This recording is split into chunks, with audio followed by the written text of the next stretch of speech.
Hey man, stay man. It's Diz and Ed. This is Ed. Podcast from around the way, baby. I'm sipping on some Harlem Sun today. Good sir. Shout out to Project Pat and all the North Memphians with brown paper bags drinking something today. Drinking on some Paul and Muson. Yes. It's a sweet for grade. Haters, don't you violate God. Don't you violate. So today we're gonna kick it off, man. Since I mentioned Memphis, we're gonna kick it off with our beloved Tigers versus the Dominican Republic, the country that shares an island with Haiti. Ed, what you got, man, on the first game? First game was pretty good. They played against a real team. First of all, that was the Dominican Republic best effort put forward in terms of who they got right now off the bat. Now they didn't get Chris Duarte down there. I noticed that. I don't know what happened with him, but they had several pros on the team. Most notably, Lester, as far as the Tiger fans concerned, Lester Quinones. But they also had a few other guys. They had Luis Montero. They had Vargas. They had about 5 pros on their team, like guys that had NBA stints.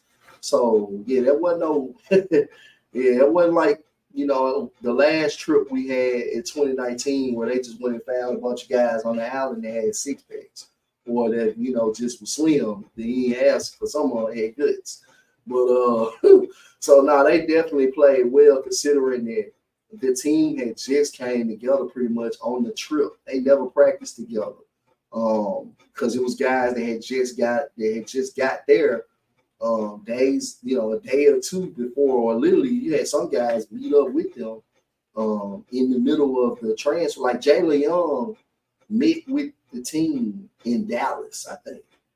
On the transfer flight down. Right, on the transfer flight down. So he did, like, these guys, you know what I'm saying? They have no chemistry together versus a team of the Dominican Republic. One, a bunch of grown ass men, and two, a bunch of grown men who have been together all summer. So it was a totally different level of dynamics. And kudos to Penny for being willing to do that, because most guys do not do that. Most teams don't go out and play these games in the summer before scrimmaging and practicing together, building chemistry. And the couple who do, like, they do these type of games, the few that do, they definitely not gonna try to play nobody with some real competition. Like, they're gonna go try to find a select team, which means they just selected some of the best looking guys in the hotel that they was at and scrimmaged them. This team actually was a real rollout. This is a real team. Like, it was 8,000 fans there screaming at the top of their lungs. It was a real in-game field experience. You had 8,000 fans in a small arena screaming and yelling, like, giving you their energy. Because this was the first team that they rolled out. This is gonna be the first team that they sent to the national to the Olympics. So, and this team qualified. So this is a legit team, you know what I'm saying, that they played. They played against a team that's qualifying in FIBA and shit. So they I don't want to speak too much, but they definitely played against somebody that was real competition. As far as the roster and the game itself, there was a few guys. I like Javon Quinterly. Despite his injuries, you can tell this is my first time watching Quinterly really outside of the Alabama game. Really, this is my first game watching Quinterly since like a freshman in college, or really when he was in high school when they was doing Jelly Fam. And he's nowhere near as quick as he was. So it was really almost mind blowing to see a kid that when I last really watched him play, he was much quicker than he is now. But what I like about Quinterly, and this is why Penny took him despite his injuries and despite his lack of athleticism at his side, because he's smaller than I thought he was. I always thought Quinterly was legit 6'1". He ain't but like 5'11", 190, 180 type shit. He's little. And what I liked about Quinterly is like the skill, despite, and that's what Penny took him for, is his cerebral play. He plays like a real point guard, like an old school point guard. In terms of being a floor general and a playmaker and looking to keep guys going and creating and setting up the offense. So that was a good thing about Quinterly, that despite the athleticism that's no longer there, the skill has picked up a lot. And you saw that on the court because I think he ended up going for like 16-8, 16-7, something like that, 16-7 in the first game. And Caleb Mills, I like him. And I think Caleb Mills is going to be best served as a super sub, a 6-man, based on that type of lineup that they got. And when Jones comes back, when David Jones, David Jones is going to be probably a starter for us. I'm pretty sure he is. I don't see how they see David Jones off the bench. But when David Jones, he actually played for the Dominican Republic. So we have a chance. Some of our players were playing on the opposite team in that first game. You know what I'm saying? Because he's going to be on our team in 2 weeks once his class is finished up. Once summer school is over, he'll be on the team. So it's a shitload of talent. Man, kudos to Penny for going out, not only putting them in these type of situations, but actually giving them, like, throwing them in the fire. Like, he actually threw his team in the fire against real competition so that they can get a humbling experience. And I know I'm going extensive with this, but it was a lot of information I shared that we exchanged in the spaces. Shout out to Hitman Hoops. Shout out to Brandon Baumgartner. Shout out to Will. Ball Noah Will. Shout out to my boy. I fuck with you, Will. But it was some information that we exchanged in the spaces. As far as the team goes, I like Caleb Mills, but I think he'll be best served. Oh, and I was saying this about Penny in the competition. What I do like about this is the first game was humbling. I like the fact you didn't go play somebody that you were gonna go beat the fuck up by 30, because you wouldn't have learned nothing from it. You wouldn't have took nothing from their game. So for them to go out and play a team that beat them by damn near 30, that was up 23 at points in the game, that was clearly in control the whole game. Like, there was no point in that game where Memphis was in control of the game. There were 2 points in the game towards the end where they had momentum, where they went on a run and narrowed the gap, but they never had control over the game. The Dominican Republican team had that. And kudos to Penny being willing to put his guys in the trenches like that right off the bat. No practice, no, maybe 1 or 2 little quick scrimmages. You throwing your team right in the fire, no chemistry at all. Kudos to Penny for being with my type of guy. Because if I was a coach, that would be the decision I would have made if it was afforded to me. So I kudos, I shout out Penny for making his guys better in that regard. And then as far as the guys' individual games, I like Caleb Mills. I think he's best as a super 6 man. This is one thing I want to say about Caleb Mills, and I'm glad I'm saying this now so we can clip it. Caleb, again, he's gonna be best as a super six man. You're not gonna start in the pros. If Penny starts him as a player, I'm cool with that because he's good enough to start. So this is no knock on Caleb Mills. But just looking at the dynamics of this team, if we had kept T.I.F.L. Leonard, then yes, start Caleb Mills and David Jones, right? And bring T.I.F.L. Leonard off the bench, maybe. And that's probably why he left, because he wasn't trying to do that.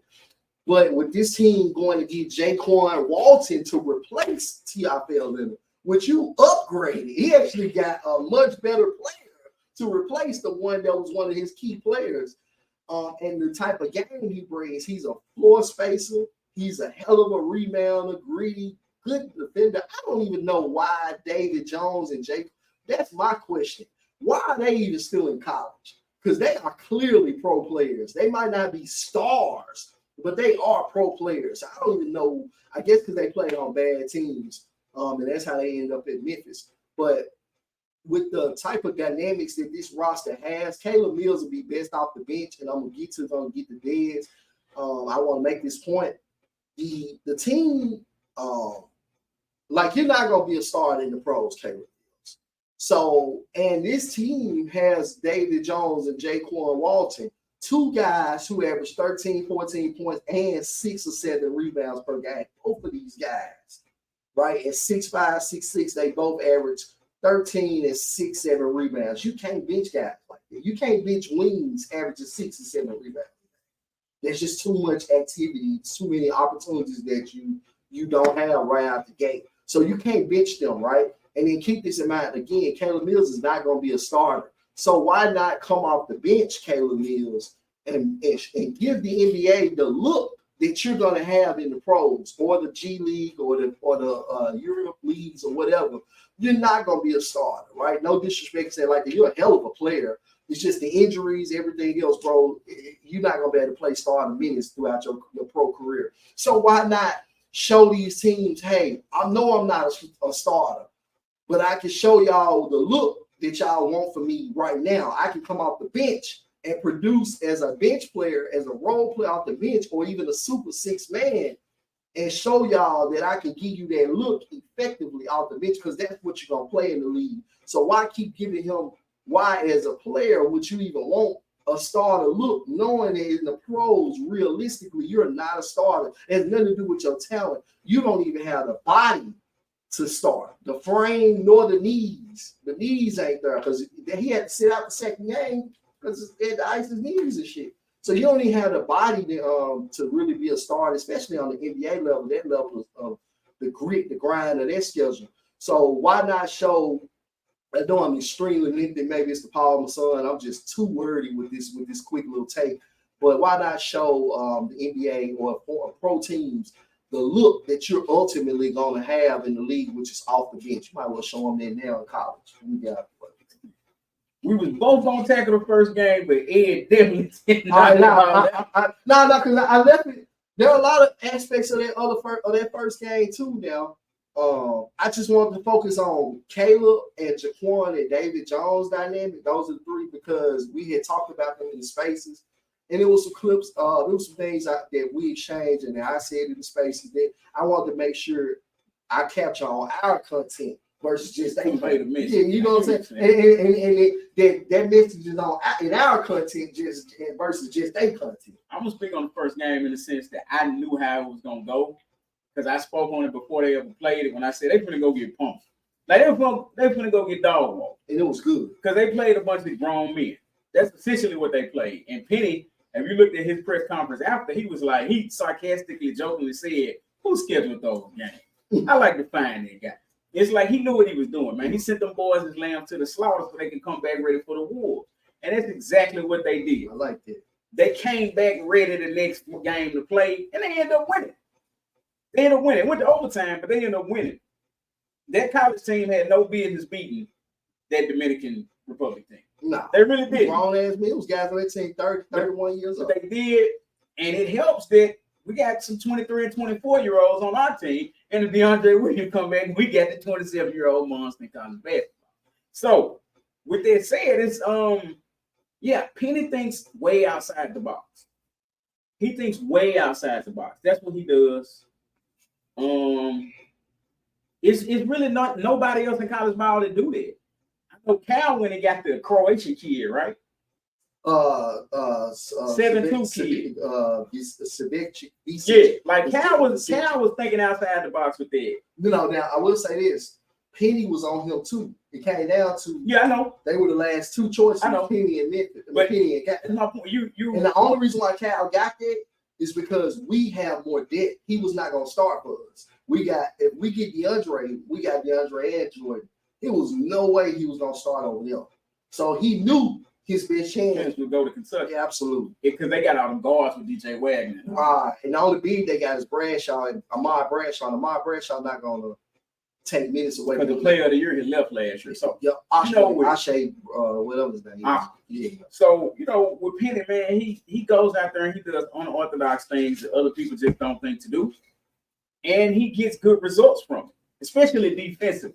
This is the first year I think it's going to yield good offensive results because I think this is his most offensively talented team since he got here. Thanks. Because Wiseman couldn't play that with pressure.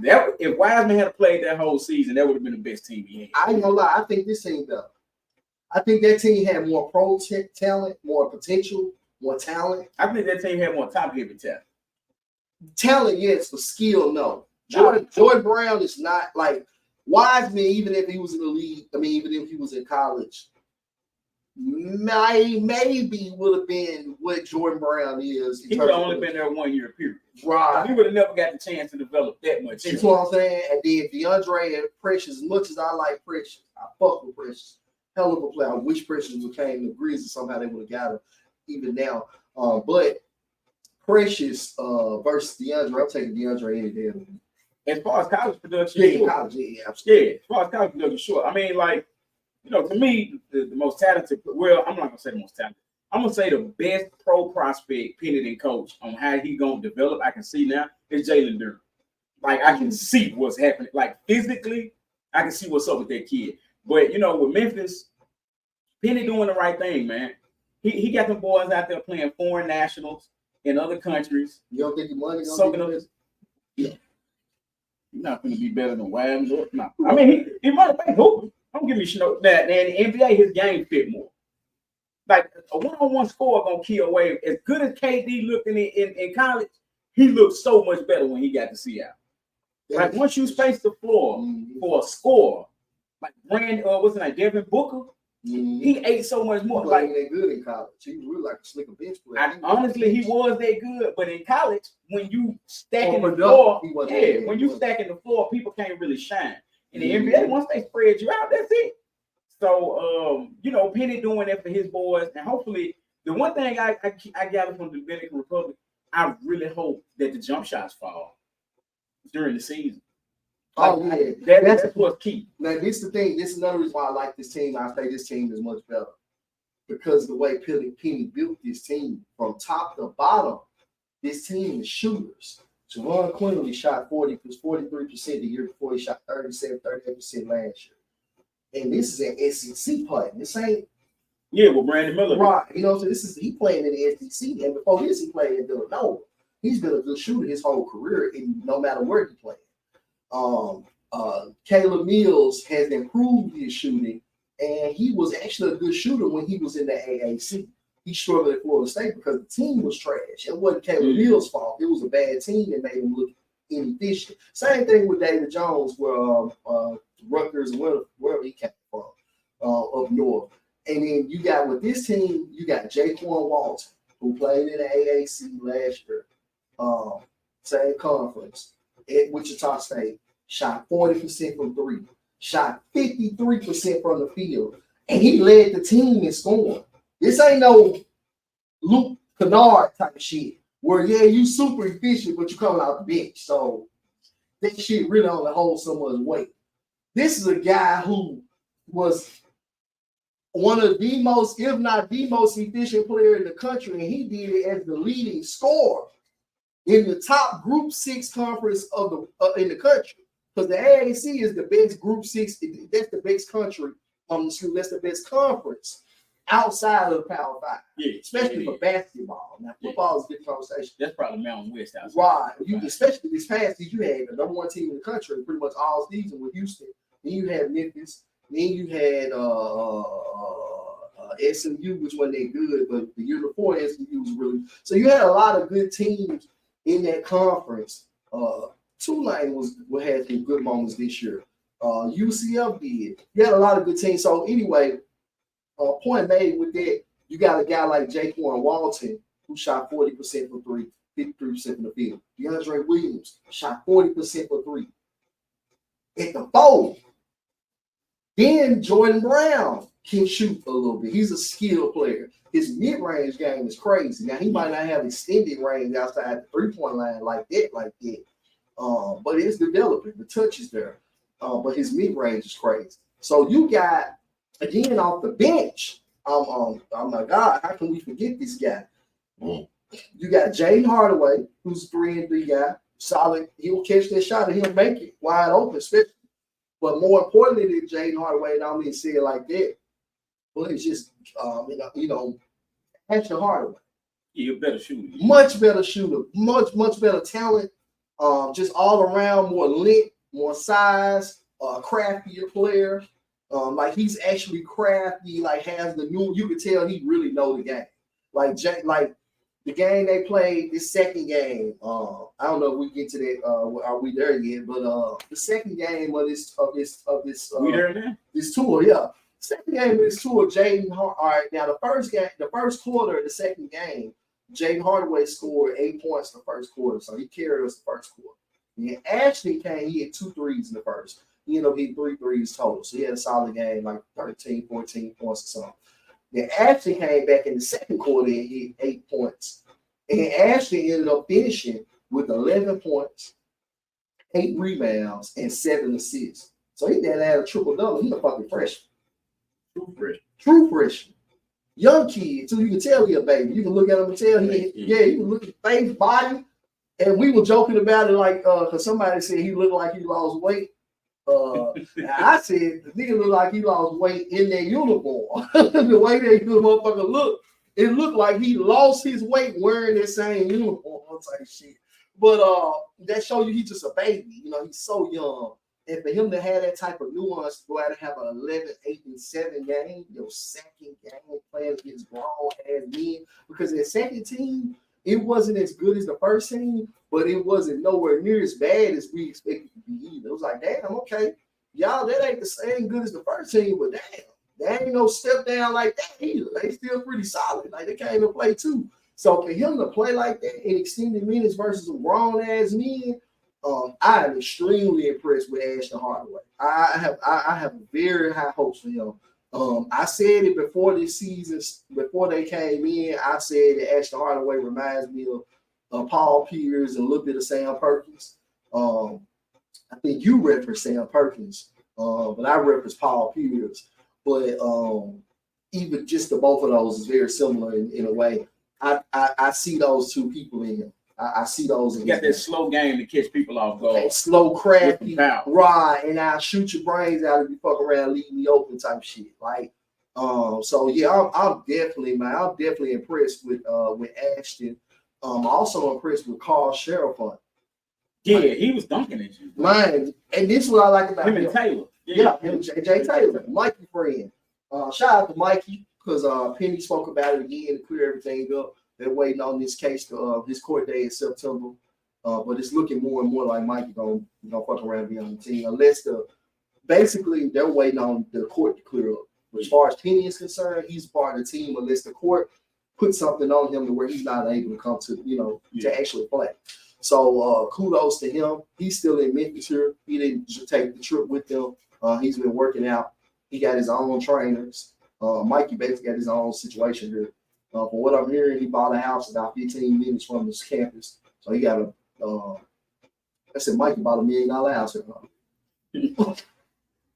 Man, number 18.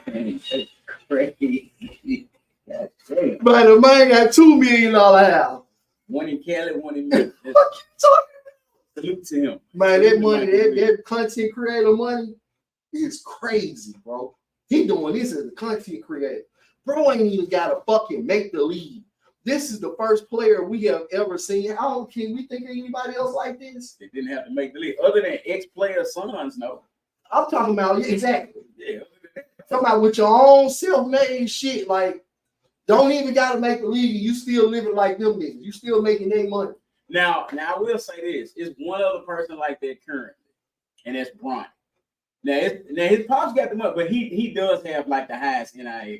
I'm gonna keep it 100 with you. 2 things. He's Bronny. You're LeBron's son. Your name. Yeah, I get that. Your name is LeBron James. But them checks in his name. Yeah, no doubt. But I agree. No, I'm not taking it from him. But even what Mikey did to me is more impressive. Yeah, it's from the ground up. Right. Ain't no celebrity hook up, no nothing. But technically, it just is another person. It is technically another person too. But even somewhat. But Mikey is still unprecedented because he's doing it without any. You know what they both have in common? What? They both doing it under the umbrella of the money of Southern California. Because nobody in any other part of the country has been able to do it. Yeah, that's a good point. That's a very good point. A lot of entertainment dollars out right, there. Right, but you capitalize on. You can't get nowhere else. And that might be a big reason why LeBron James said he was so hell-bent on going to LA. It's just so much money. Right. And I mean, he didn't become a billionaire until he got to LA. Yeah. As soon as he got there, he came. So he knew something. So Mikey, but I think I still would say what Mikey is doing is totally unprecedented. Not totally, but very much so in his own lane, because he's doing it without, he don't have a LeBron James. And he don't have a Carmelo Anthony and none of these other, he don't have that. And that's the biggest name you could possibly, like, I fuck with Bronny, but you literally are the son. Your name is literally the biggest name arguably in the world right now. Your name is, Bronny is short for LeBron James Jr., by the way. Your name is the biggest fucking name in the game before you even born, little fella. In basketball. Pop culture, the world, period, is one of the top probably 10 biggest names in the world. Yeah, Cristiano Ronaldo is probably number one. And I like Cristiano Ronaldo, but he's still not the household name LeBron James. Not in America, but in the rest of the world. Oh yeah, absolutely. But and I totally agree. Out of 8 billion people, he's definitely more known. And he makes more money a lot of years than LeBron. Totally, right? But America is where the precedent is set in terms of stardom. That's why I missed it here. So I get exactly what you're saying. Just as far as raw popularity, though, the kid that's in a village somewhere in Eastern Europe with no shoes on, kicking the ball, or in the middle of African Sudan, they know them soccer kids. I agree. They know the soccer cats in general, but they know LeBron James too. I'm confident they know LeBron James, because you got to remember how much all of those smaller countries are evolving in terms of their awareness of the culture and their exposure. Right, their exposure, right? So they got phones out there too, man. You know what I'm saying? It might be the iPhone 6, but they got an iPhone. You know what I'm saying? And definitely, but you, not to take away from that, but you definitely make a great point about Bronny. But I think even with Mikey is his own. He's unprecedented to a degree. Just based off the fact he doesn't have that of what Bronny was. His redemption arc gonna be crazy. Absolutely, especially he come in and really plays well. His story, he gonna make so much money that he already making a shitload of money, and we don't even know if he gonna ever play college basketball or play pro. A lot of people that do these things as amateurs, a lot of times it's the hype, but it's not them. Like LaMelo Ball was an anomaly. Mm-hmm. He was, because for every LaMelo Ball, it's the Julian kid, it's another kid. Like, it's the people that just ain't, and they ain't it. You know what I'm saying? But LaMelo was an anomaly, and especially since social media. And I think Mikey got the shot from a physical standpoint. Now, you got cats, even though Seven Woods came about before social media really hit. Mm-hmm.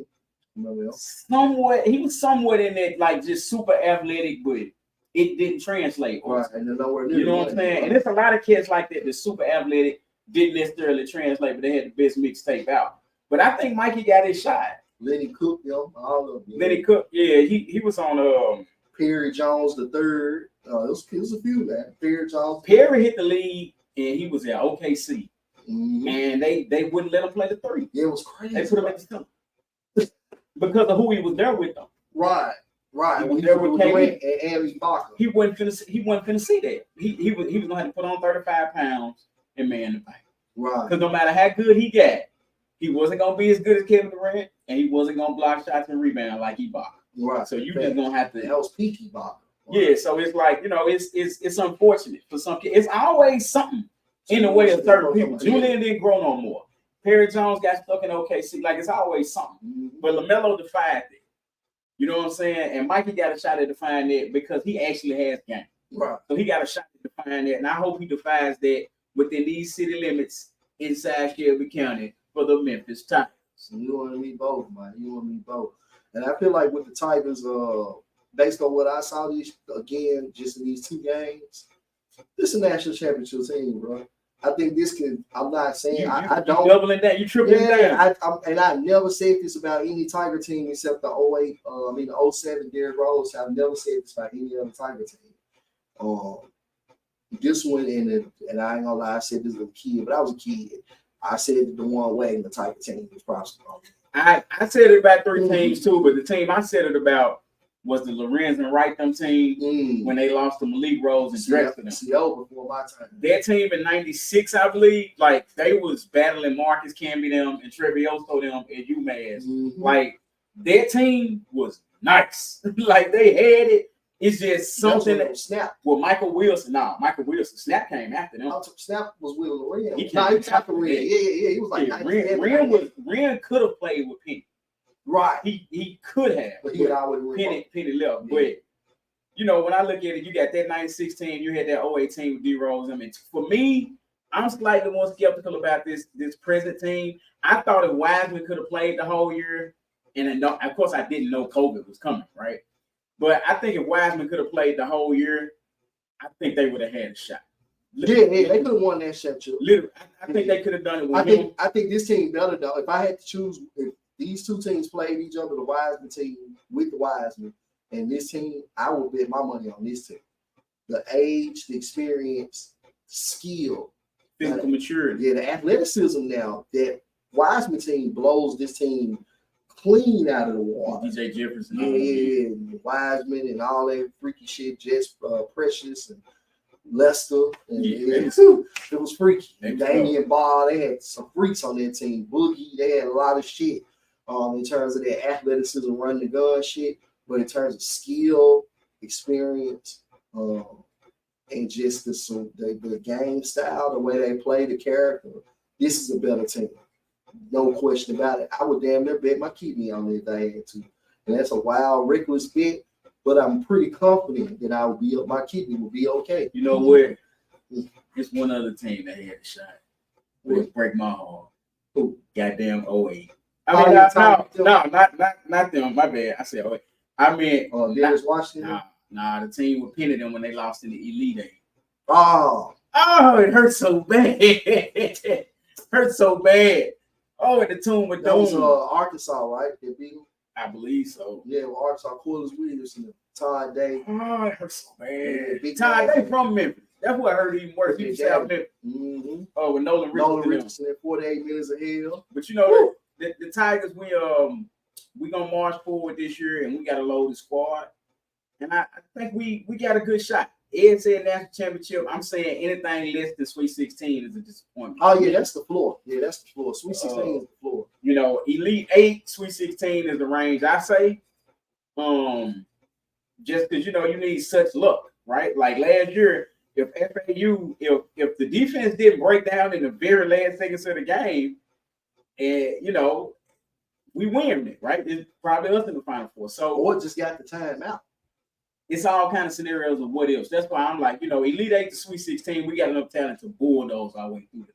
Yeah, I agree. And the reason why I say don't push to the national championship is because the college landscape this year ain't strong. Like even Kentucky, Kentucky ain't really shit. Duke ain't shit. Who really got it? I am very interested to see what DJ Wagner go out there. Because I know what his granddaddy did. Damn sure know what the one Wagner came here and did. And then what the craziest part, they ain't goddamn granddaddy in Louisville. Louisville hired the granddaddy all for him and all other Kentucky anyway. No, Miller in Louisville up on King Fahd. That don't mean shit. Oh no, I'm just saying it's just sad to them because that situation how that worked out. Like they hired from Cal. Shout out to Grizz Company, man, and who all the other Louisville fans. Y'all went out and got Mill Wagner and DJ still took his at Kentucky. The same state, just not your school. Like the Memphis fan and being familiar with Cal, we know what he can do. And I knew he was going to Kentucky. It was no doubt in my mind. I didn't care where his granddad was sitting, honestly. He was going to Kentucky. I thought maybe his granddad, I figured that it was going to, I did figure the same shit, like there's no way Cal going to allow that to happen. Cal has too many relationships to offer, too many resources to where your granddad shit ain't going to matter. Granddad going to be your regardless. I ain't worried about pissing granddad out. Yeah. Cal and these relationships is once in a lifetime opportunity. Yeah, he's going to come under that canopy. Not umbrella, but that canopy. But, with these Tigers, man, I just think, like, the only thing that could probably clip their wings would be probably a more talented team because they older, right? So you can physically bat away talent. But I would say, like, in the tournament, the thing that makes the tournament is elite guard play. Mm-hmm. And you got UConn is the shining example of this year after year. Sometimes if a guard just get hot toward the end of the year and you got to see him, they can push it's unfortunate. Yeah, because Kemba Walker Definitely. Yeah, but I will say this though, usually it's some historical shit. The guard that does that, he usually end up being one of the ones when you look back. Kimber, they had two to do it. It was Kimber and what's the light skinned kid name? The Miami. Shabazz Napier. Yeah, they had, and then earlier than that, Khalid Al-Amin. With Richard Hampton. So they stay have, it's some teams that just have a guard just push them over the top, so or Martine Cleaves in Michigan State. So it's always like that in college ball. That's the only reason I'm saying Elite 8, Sweet 16 is because you just don't know who in the hell you're gonna run into. And styles make fights. And in college ball, people get sent home all the time because they face you think you're finna face a blazing fast puncher, and you get in the goddamn ring with a Winky Wright, right, or a American, somebody that's just tricky. Mm-hmm. So you never know. So I'm just thinking sheer force we bust through.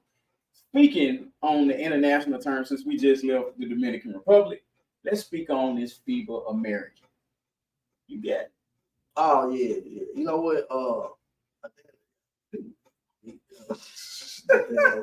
Son running through me, y'all. Hold on, 1 second. You can say. Oh, 1 second. 60 seconds. 60 seconds.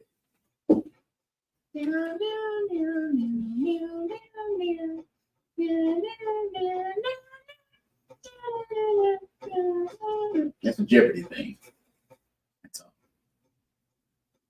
Apparently, this ran through Ed. I haven't drank Paul's in years. It's been quite some time.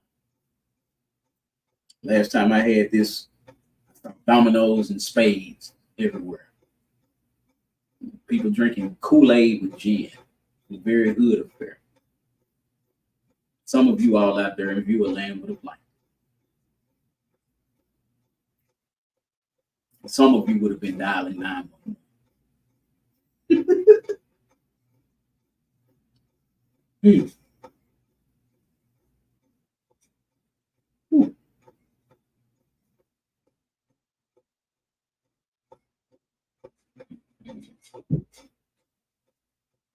What do you do with that bottle?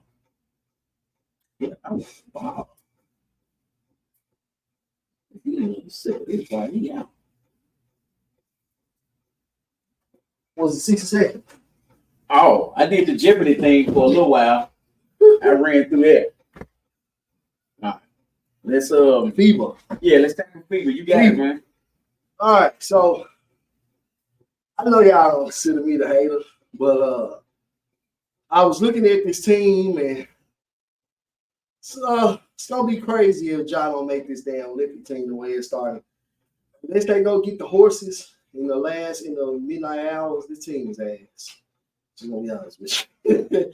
Steve Kerr's ass. The coach is trash. He's a good manager, so hopefully the talent prevails. I just think this is the wrong team. The wrong coach. Kerr has proven he cannot coach a young team. Like, the man missed the fucking playoffs with Steph Curry. Like, he can't coach. Then the next year, you missed the playoffs with Steph in the play when they made it to the play-in game with Steph and Dre, and you still missed. I think Clay was there back too. What? Clay was back. Yeah, Clay was back. Clay was back because Clay had just got back, if I'm not mistaken. No. Clay went back. Clay came back last year. You're right. But Dre was back.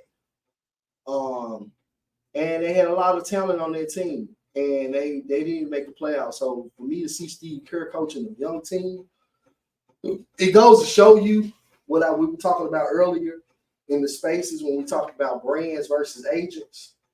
That's the result of power relationships and agencies. Because, and just the fact, you were the head coach of the Warriors 4 championship run. Because there's no way that y'all thought what was best for this team, a team with Austin Reeves,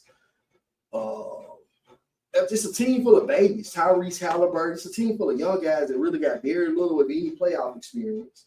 Because Tyrese Halliburton ain't even been to the playoffs.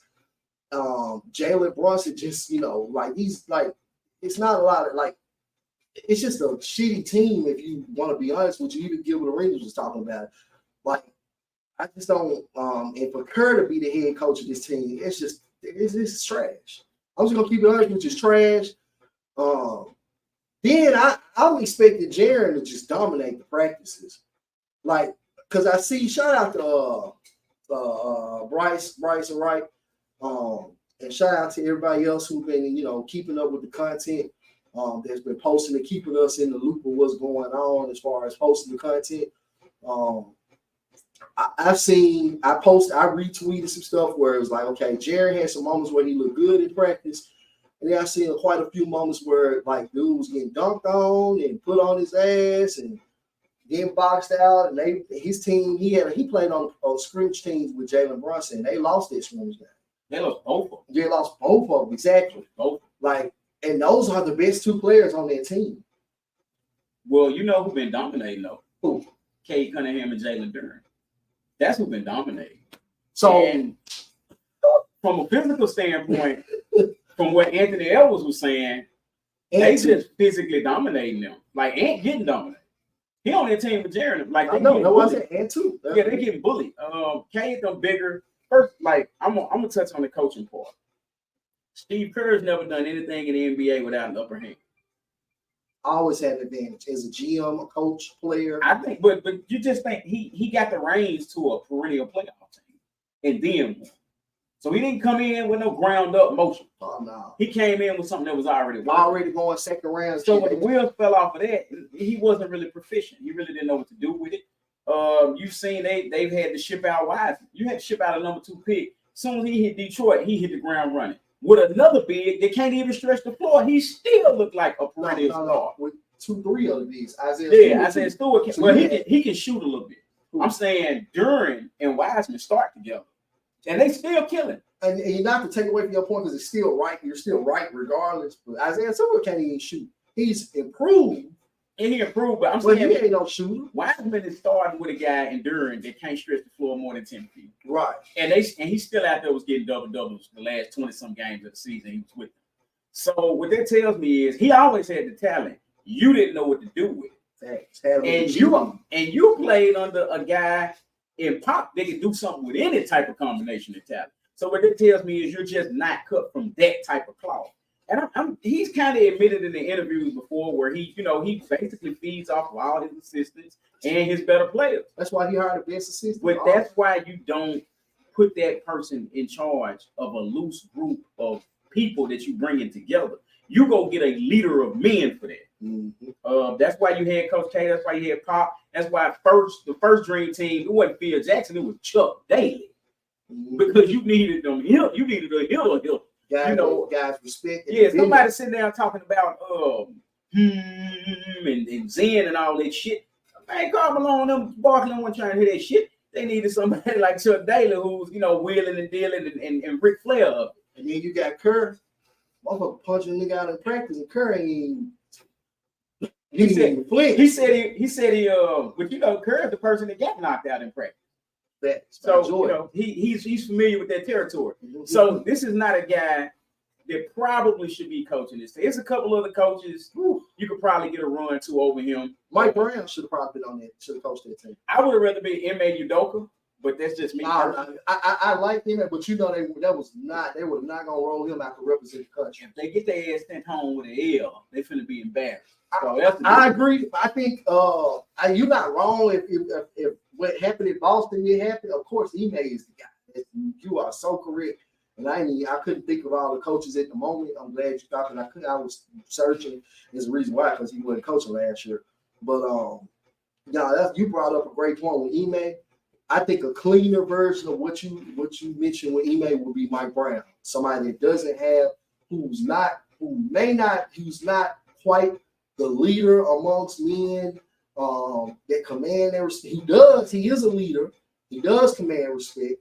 He can create an identity, maybe not to the degree of Ime, but he does provide those things, and at the same time has a clean reputation enough to where the country don't mind rolling him out. I take Malone. Mike Malone. Mike wasn't gonna do it straight off the next trip. Be out there championship. Mike's on work getting drunk. Maybe so. They picked the guy who's proven he can't do it without an upper hand. Absolutely. So that's the first mistake. The second mistake is the guy who LeVar Ball quoted is, I keep saying this again, LeVar Ball quote, Steve Kerr is the Milli Vanilli of coaching. And I have never heard a more accurate description of somebody. Like, the one thing I will say about Kerr is Kerr smart enough to know how to hire his weakness. He'll hire the guys who do the things that he don't quite do as well, and he'll get the fuck out that way so that he can win. And I will give him credit for that. And that goes a long way, because that's really all that matters if you do that essentially for the most part. But in a team like this situation, if he don't handle Kuminga well next year, he has been stamped as a guy that don't know what to do with. Not even just Kuminga, Marcus Moody. Folks forget about Marcus Moody was drafted in the Moses Moody. Moses Moody. I said Marcus Moody. I always keep saying Marcus. Shout out South Memphis. Shout out Marcus. Shout out Wayne. Moses Moody. Moses Moody. Moses Moody was a top 10 pick, bro. Lottery pick. And he can't even get off the bench. And he's a shooter. Yeah, he don't know what to do with no young guy. Like, it's unbelievable. He got Lester to do another two-way extent. They don't even want to let Lester go, so they say, here, we'll give you another two-way. We're going to guarantee the best two-way we can possibly give you, because the two-way money increased. So it's like minimum wage money, big minimum. I mean, you know, NBA minimum wage money. He don't even know what to do with Lester. That's why they won't bring him on. They won't give him the contract, because the expectations going to come with an actual roster contract. And that speaks to a point. I now know why they went and got Chris Paul. To run the baby, be the coach. Because Mike gone. And it felt wide. Yeah. Because Jordan Poole could run their team. Yeah. Jordan Poole could run their team. And he couldn't get along with Draymond. So they're going to get Chris Paul. And you know it's bad when they had to get their mortality. So. And you know what? He couldn't. It's relevant to the point Jordan Poole, he couldn't get along with Steph either. Steph was good enough guy where he let a lot of shit slide, but you know, it was some last 10 seconds or some quarters. That's what I'm saying. Yeah, he should have passed that motherfucking ball. Steph Steph let him know that. Steph would be like, man, what the fuck? Like, he would literally be coming. He like, one thing about Steph, he didn't play it out till he got to the. Steph would let you see it on the court, like, man, what the fuck was he doing? Type shit. And he did that shit plenty of times. And he wasn't phased by Steph's reaction, and that's when I knew he was going to leave. And show you again, and I know I'm going down a rabbit hole at the point, you know, digging into something that was a smaller point of what he was saying. When Dre and the last spat that they had on the bench in the playoffs between Dre and Jordan Poole going to the bench, whose side you still take? Still went on there and chewed Jordan out and shook Draymond's hand. Like, get this punk ass nigga off the team. Fuck you talking about. Yeah, he was good when he was sent out there to overwhelm other teams' bench. But when it came time for him to actually have to contribute, like when he couldn't hide behind it and play against some people that just weren't that talented, he showed. And you in the top of the scouting. Yeah, it was the glaring difference between who he was. So we'll see who he is in Washington. But you know what, this USA select team, I said from the jump, I think I said when they first picked it and we talked about it, I didn't think this was the best assembly. I didn't think this was the best assembly of young talent. They can get together. I like Bobby Portis. Him on there giving some heart. I like that. I like him on the team if it's the right team. You put Bobby Portis with the real team, he fits perfect. Not a team full of guys, ain't nobody the number one option. Nobody on that team is proven they're the number one option. Not Jaren Jackson, not Jalen Brunson, not Tyrese Halliburton, not Cade Cunningham, not none of these guys. He's on this team though. Cade is, he practicing against him. He practicing against him. He's not on the actual. He's on the select, right? That's what I'm saying. Like, Anthony Edwards is clearly the best option on this team. And he ain't a proven number one. Nobody's a proven number one on this team. Nobody. I mean, you name anybody on this current team that's approved, that's a number one. Give me one season where you were the number one option. To me, Ant proved it this year with Karl Anthony Towns being down, and when they played Denver, he was the one that went out there and kicked their ass. So to me, he proved it, and the people on Denver Nuggets team said that was their toughest matchup all year. I got to give them his. I got to give them his. And this is crazy because I love Ant-Man. I love Ant-Man, but I can't say he approved the number one yet. Think it is. I can't say it yet. Like, they made the playoffs. And his second best player went there all season. Mm-hmm. But that team rised up too as far as the guys around Conley, Rudy Gobert. Yeah, they brought veterans in with him, but offensively, he carried the load. He can carry them. The problem is the people you got out there with him, ain't it? Look, this is why I told you the other day, I had nothing against Jalen Brunson. The problem with Brunson is this. In the NBA setting, cool, he can do certain stuff. Once you get to playing by them FIBA rules, he's not that big of a threat. He little for one. So he get walked down to it. He not like quick. LaMelo Ball would be a better option to start at point. I agree. He has an advantage. You got to go out there with advantages. You got Sean, you got LaMelo. All those guys got advantage. You got to give Ant-Man Elvis has advantage. You got to give them size and athleticism. When you send these folks out here, Jaren got job to carry a load. I like Jalen. I like who the small forward for this team. Who did they prance out there? Austin Reeves, probably. Okay, you got Austin Reeves. What you gonna do with that? This man ain't brought the ball up court and handle no offense. Walker Kessler, LeBron and AD. Walker Kessler ain't a rookie. He a baby. What I'm saying, Walker Kessler and Jaren. He wasn't even really a full starter. Walker was until like the second half of the season. He only averaged 8 points a game and 8 rebounds. Yeah, he was just defending the paint really well. Right. Like Jaren had his first stretch.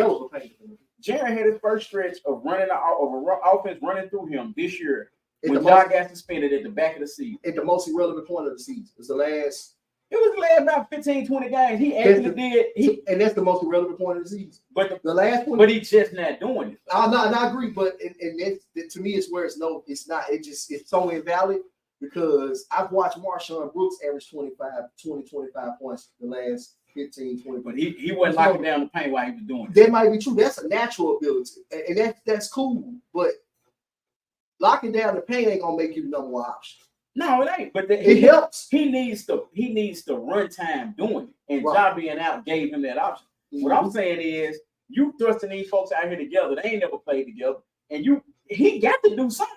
Cause Brunson ain't get no shot off over Cade Cunningham. He can't do it in a practice situation where you got to eat. For the first time, I've seen Knicks fans. I'm glad you said that. For the first time, I've seen Knicks fans, other Knicks fans, come to the and like when they show clips of the scrimmages, there's plays where you're seeing Brunson pass the ball at half court. He never did that in New York. Brunson never got to the half court mark and passed the ball.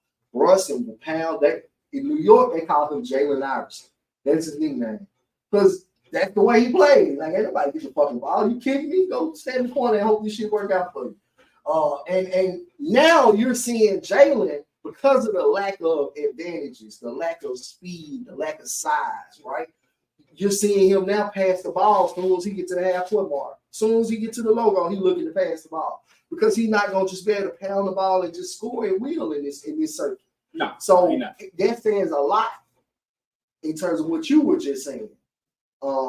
As far as him not being able to do this, it's not going to translate on this, especially international. Once they stack their paint and they don't get you mid range, and they block the goal team different. Ain't no goal. It's a different game. You got to be able to get them up there quick. He don't dunk, so you're relying on those shots. They can snatch your shit out the window. Exactly, and that's why people like D Wade and Melo look so much better in international play than even a Kobe and LeBron, because the way they dominate is so different physically.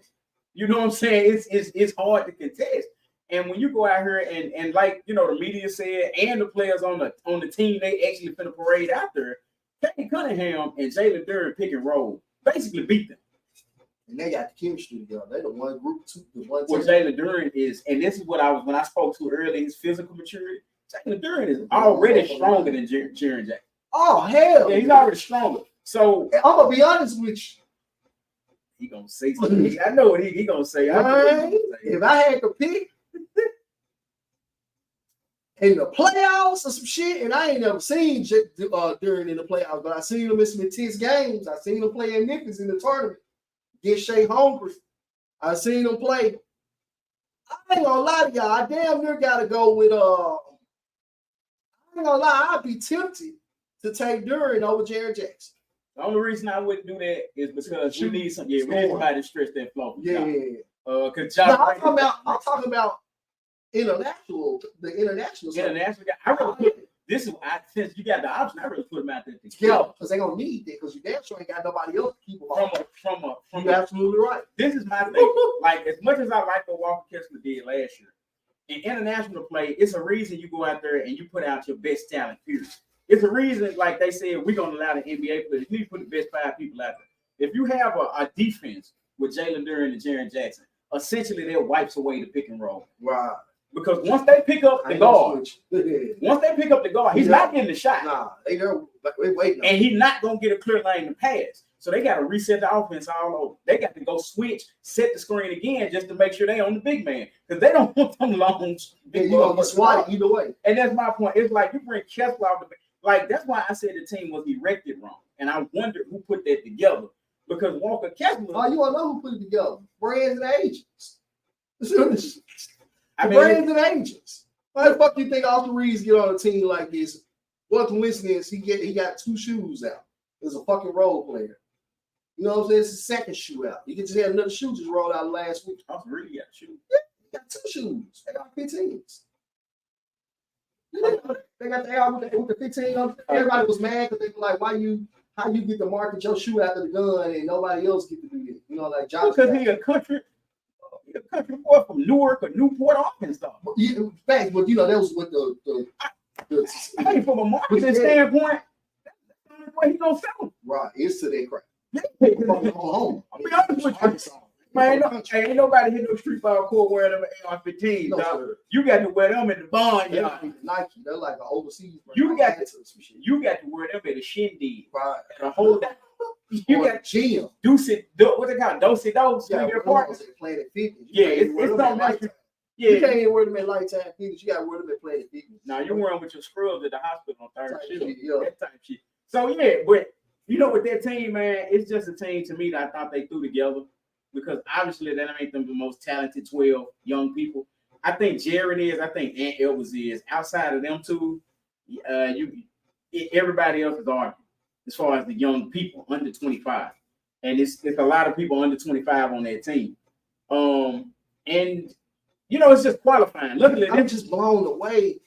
This is weird as fuck. Like the NBA just got it's too much favoritism and too much politics. Like. To where y'all are ruining the product, bro. Well, what fixes that? Like, no reason where Steve Kerr is the coach of this team, bro. Like, it's just too much bullshit. What fixes all that is that disappointment that happened in 2004. You just need some disappointment before that. And it's like they get comfortable and do the book. They're doing it with the coaches. Same shit. I'm not trying to get away. It's just I'm peeping in like what you can say. Sometimes you'll say something, and I know I go into a rabbit hole because you're gonna say something to spark another thought on what you said. Do what you do. But same thing with the coaches. 3 years ago, everybody was like, yo, it's getting ridiculous with the coaches shit. Like, y'all ain't hiring number white people. Y'all not, or y'all hiring anything but black coaches. In the league is 75% black. Then they clean it up. You start seeing, so they start putting out these press releases. Oh, the NBA now officially has 10, 12 black coaches in the league out of the 30 teams. You know, it's officially diversity or whatever. Soon as they did that, you start noticing the coaches getting fired, and the ones that started to replace them now, they're going back to the white coaches again. Going back to doing the same shit. Same shit with the Olympic team. They'll pick who they play their favoritism game, politics, who they want on the team so they can market them and try to, brand and package them a certain way.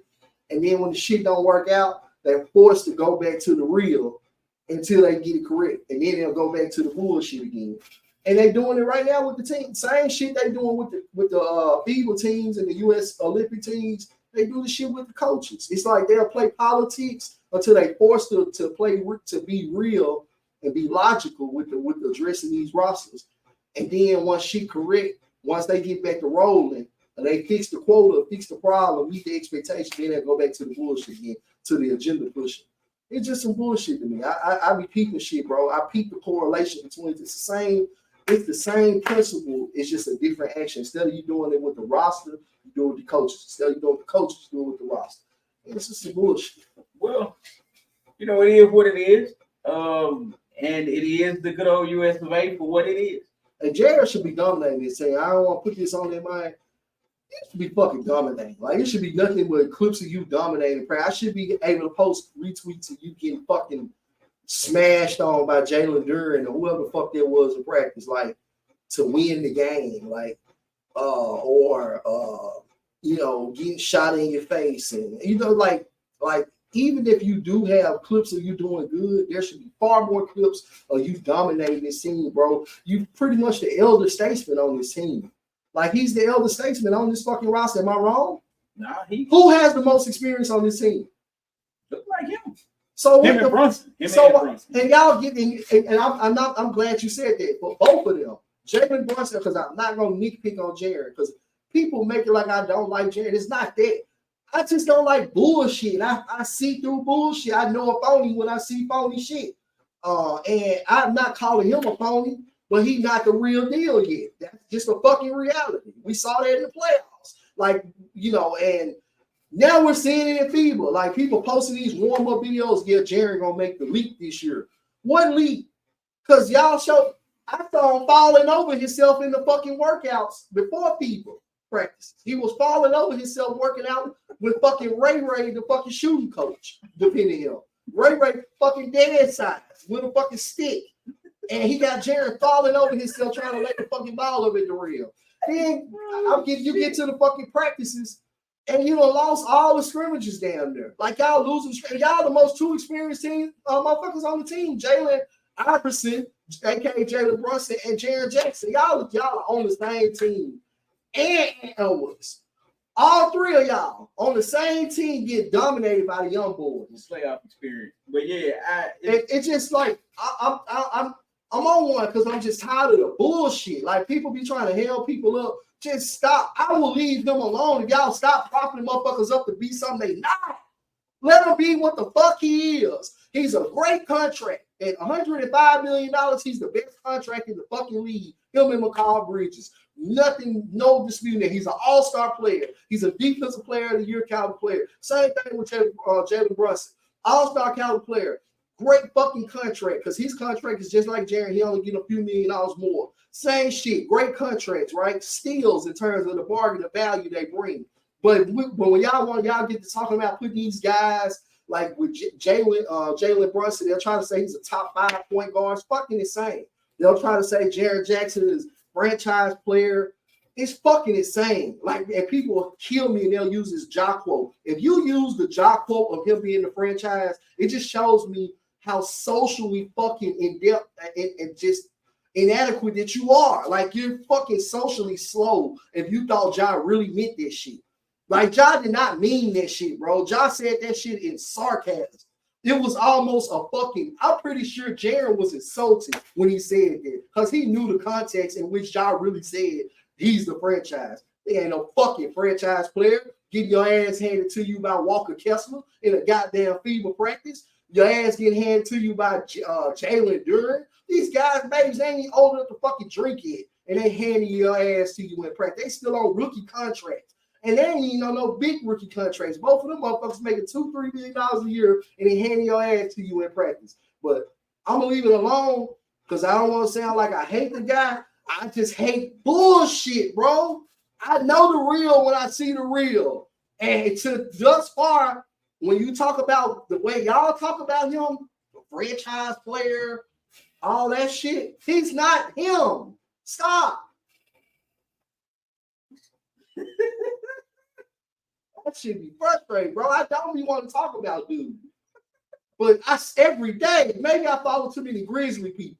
I may need to stop. Unfollow some Grizzly content. Maybe that's what it is, because I'm too. It's almost like it's some Matrix programming to make me want to lash out at this Jaren shit. Because y'all be making this man be something he ain't. He ain't dominating FIBA. That's the fucking truth. We just watched it. Did he not lose both scrimmages? With the most experienced team on the fucking court? What is the fucking excuse? How long? You don't use these 15, 20 games at the end of the season. Everybody does that shit. We watch Marshawn Brooks average 20 points at the end of the season. So what you do offensively at the end of the season does not fucking count. You want to know why? Because teams don't give a fuck. We watch Kenneth Lofton Jr. First start.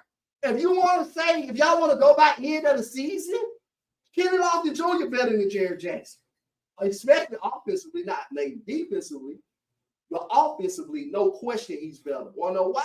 Because at the same point in the season, when they finally gave him a start, he put up 42 points, the first motherfucking start. And I rest my case and my boys getting dry. Yeah, like I said, I wasn't with the team they picked from the jump anyway.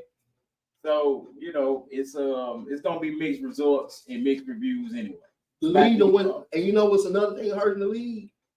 Y'all amp up these international prospects.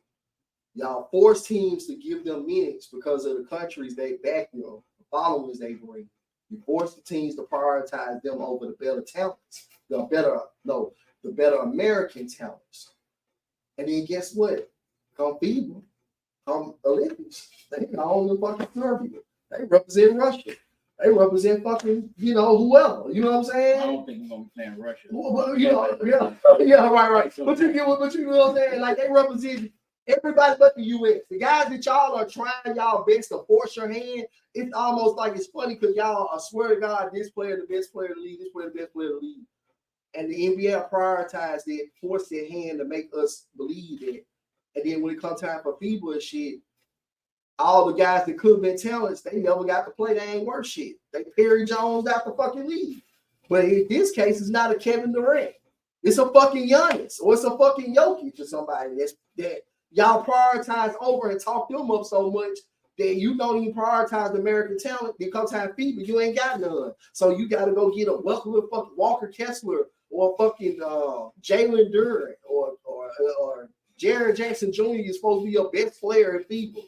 Shit's crazy. Who the best player on that team, by the way? Yeah, it's hands down. Yeah, no question. Second best. Who the second best? Jared. He's second best player on that team. All around, yeah, absolutely. Yeah, it's just absolutely. It is what it is. Like absolutely.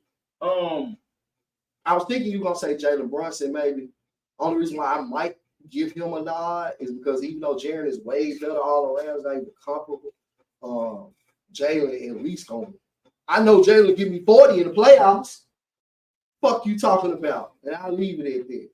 Well, that brings a beautiful thing. Since we just talked about people that's a little overrated in your eyes, let's talk about some people that got to the Hall of Fame and what they do. Oh man, and that's the NFL. Man.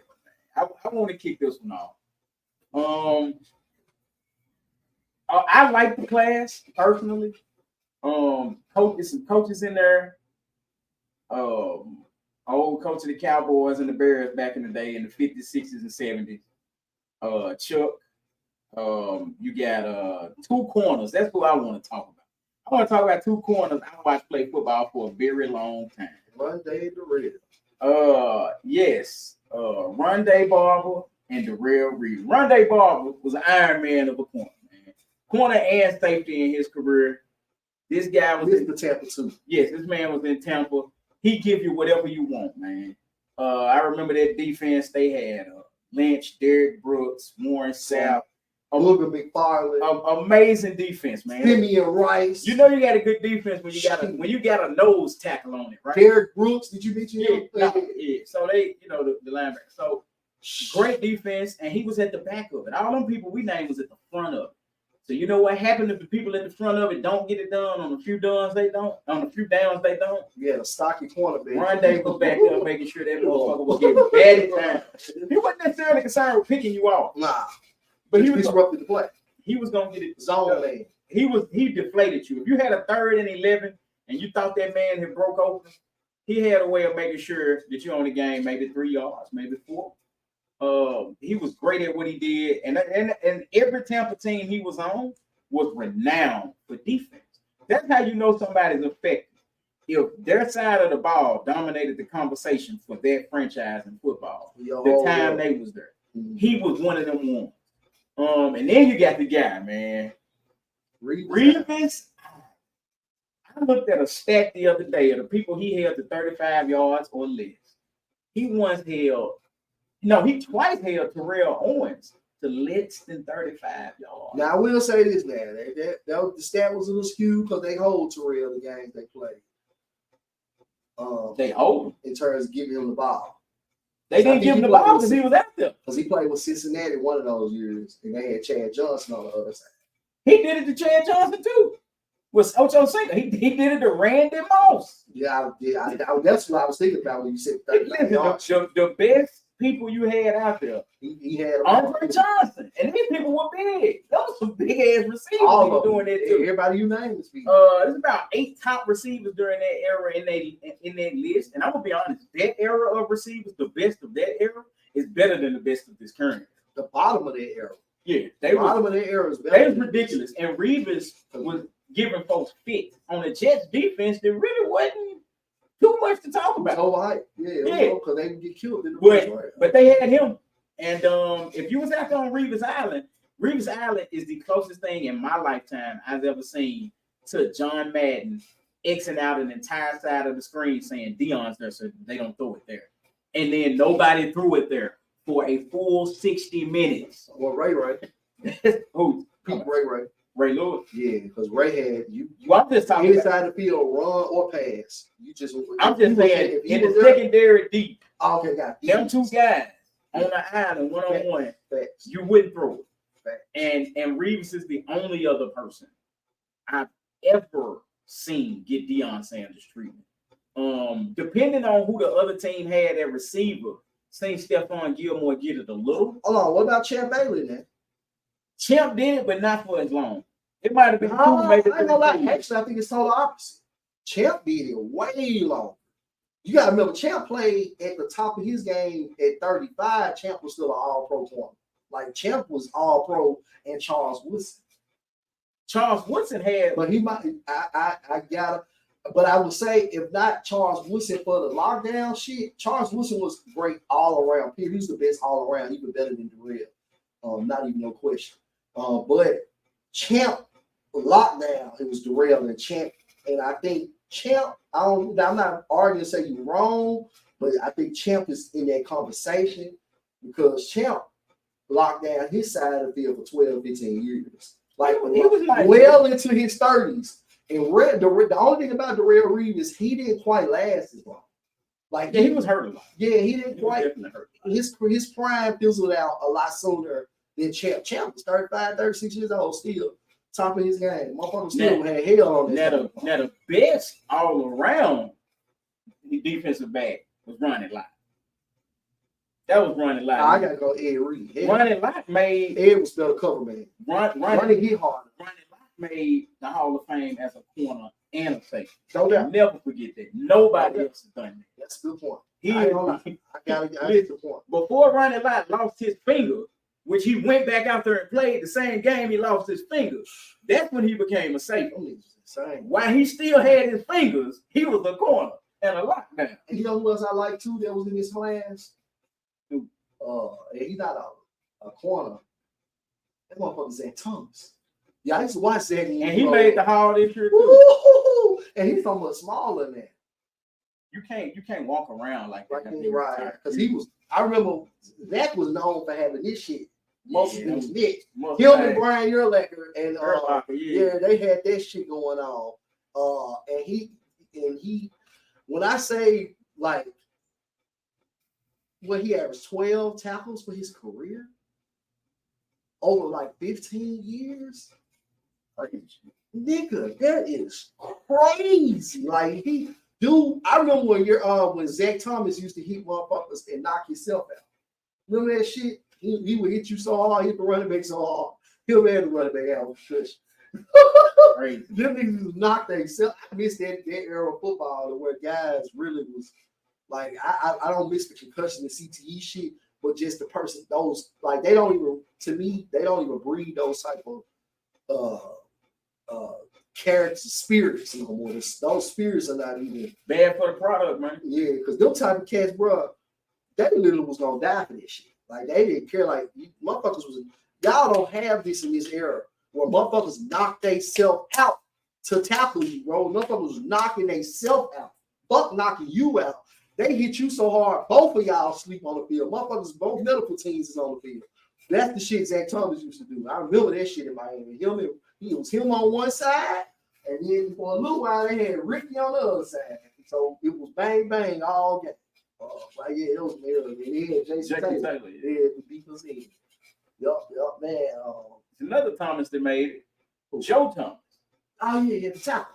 Threw away his whole career And with the Cleveland Browns, y'all. who was quarterbacking him for them 10 years? It doesn't matter. Right. It could have been Tim Couch. It could have been any of them. It wouldn't matter. It was the Cleveland Browns. Tim Couch. It could have been any of them. And there's no in the current iteration of the Cleveland Browns. I'm not talking about that. I'm just saying. I'm just trying to think of who was the quarterback. They had like 50. That's why you can't think of it. Right, that's good. Have you ever seen a meme that's got like the jerseys and then they like wrote it on the tape and put it on the back of the jersey? Right. And then the dude had to start attaching it to the back of his pants. Right. Like that's how many quarterbacks they ran through within like a 12, 15-year period. Joe Thomas could have went anywhere, been a starting left tackle, and helped them get a ring. There's a couple teams could have used that, man. Tennessee. Couple teams, but they didn't. So that was the other Thomas in this Hall of Fame class. You got the rest of them. No, and your boy. Who? Your boy. Oh, DeMarcus Ware. Yeah.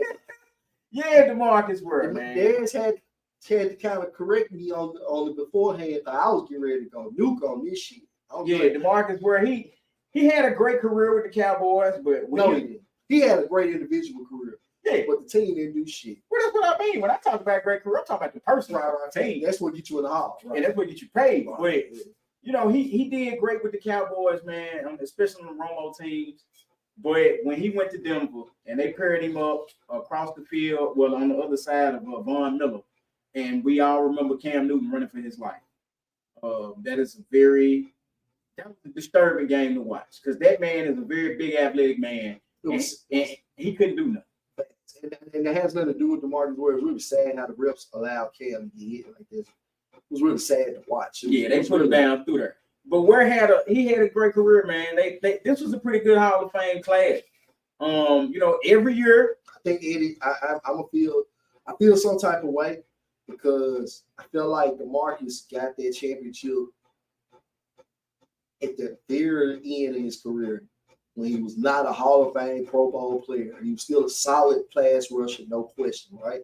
He still cleaned up whatever you left on the plate when you were doubling Von Miller. But at the same time, I'm a Titans fan, so I feel some type of way about the fact that DeMarcus fucking Ware got in the Hall of Fame over Steve McNair and Eddie George. Like it's trash at this point. Like I just think the Hall of Fame trash. Like the fact Steve McNair and Eddie George can't get in. Eddie George is the first fucking Madden player ever. He really changed player endorsements because of his impact on the field. Eddie George was averaging 300 carries a game. A year. Yeah. And never missed a fucking game. A lot of people don't really realize that Eddie George never missed a game. Like everybody would think about Eddie George and say injuries a lot sometimes, like especially after the 2001 season. The turf toe shit that Desmond Bain suffered, Eddie George had, and they fucked this whole career up going after the rest of the back end of his career. But he was still able to get 1,000 yards, 1,200, 1,300 yards and shit. But the problem with that, the thing with that is like people don't take it into context and they'll say, well, Eddie George only averaged 3.6 yards a carry. Well, in that era, motherfuckers weren't averaging 5 yards a carry. You weren't getting no 5 yards a carry. Motherfuckers weren't going to let you advance the ball halfway through the first down. Not with a power running game, though. Man, they was putting 8-9 men in the box. And if it wasn't Brian Urlacher, it was Zach Thomas. If it wasn't Zach Thomas, it was Ray Lewis. If it wasn't Ray Lewis, it was Junior fucking Seau. If it wasn't Junior Seau, it was goddamn Patrick Willis. If it wasn't Patrick Willis, you know what I'm saying? It was Michael. It was killers every week. And this man would line up and get 30 carries a game. I just felt like with Eddie, the way he carried that team, because you got to remember that year they went to the Super Bowl, they missed the first 10, 12 games of the season. Eddie carried that team to that Super Bowl or through that season, the regular season anyway. Neil O'Donnell was the quarterback that year, and Steve came in and pretty much operated as a check down quarterback when he came back. Eddie was the man. So I just felt like Eddie should have got in that Hall of Fame over DeMarcus Ware. But kudos to Dez, because Dez reminded me that Ware was on that Denver team that That team full of washed up motherfuckers that got their last rings on that. Peyton was washed up too at that point, but they pulled it off. So the very next year, Peyton had what 5,000 passing yards. Nah, was that it was the year before? That was the year before because the year before he had 5,000. Yeah, so he ended up having to retire then because he couldn't throw the ball no more. I think like the thing that a lot of the lasting memory of Eddie George in a lot of people's mind is when people saw he didn't want no part of it. It wasn't even that though. He didn't not want no parts of Ray Lewis. A lot of people don't realize Eddie was hurt. Yeah, I know he was hurt. He was hurt. He couldn't play him. Like you can't like literally. It was gonna take him out, and he still played. Eddie never missed the games. Remember, he never missed the game. He didn't miss the game, and he still was getting 30 carries. And I'm gonna say this: the reason why he got hurt is because we let go of Lorenzo Neal, which was the worst decision ever. Why do you let go of a star fullback? Just blocking. In an era of 8-9 in the box, and everybody got a Hall of Fame middle linebacker. So it was a matter of like they just didn't have a roster. The offensive line was horrible by then because Bruce Matthews had retired.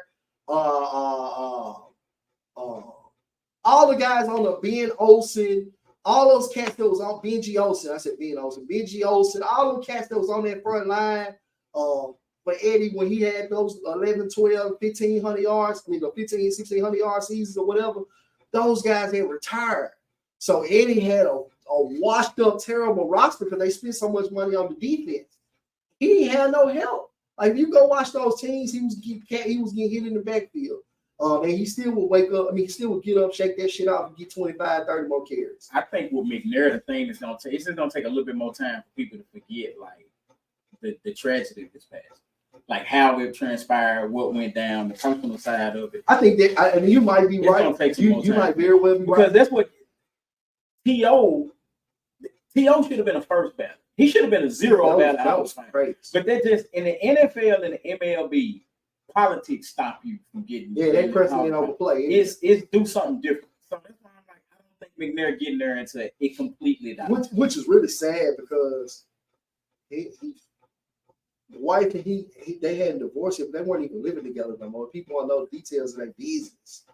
They weren't even living together no more. They were in the middle of going through a divorce. This was the woman he was dating and we lived with. They had an apartment together. They died. And she killed him in their apartment, the apartment he bought her. So, like, he wasn't even really with, and I don't want to speak too much on this shit. It's just that since it's up on the topic, I just want to, for our listeners who aren't as brushed on the conversation, Steve McNair was fatally killed, I think, on his birthday or some shit by his girlfriend at that time. He was married, but they had separated. So he was living with the girl. I know he had got her the apartment that they died in. The girl shot Steve McNair, and then she turned around and killed herself after she shot Steve. So that's, man, it broke my heart that they still hurts to even think about this shit to this day. But yeah, because he was Steve McNair just wasn't a football player. That was a real leader in the community. Like, dude had a lot of football camps, and he just did a lot in Mississippi. Like, he really put on for Mississippi. Mr. Alcorn State. Yeah, Mr. Alcorn State. Mr. ABC. Yeah, like, I just think it's politics there. And the MLB and the NFL, like, that Hall of Fame, that's what it's about. It's about politics and the game. Like, they've proven it, and they quadruple down on it. Mm-hmm. That ain't changing. So it is what it's going to be with it. Like, hopefully, it'll go over the mystique around it will go away. And, that it can carry on, and that guy can get where he belongs. Up there and get that gold jacket in Canton, Ohio.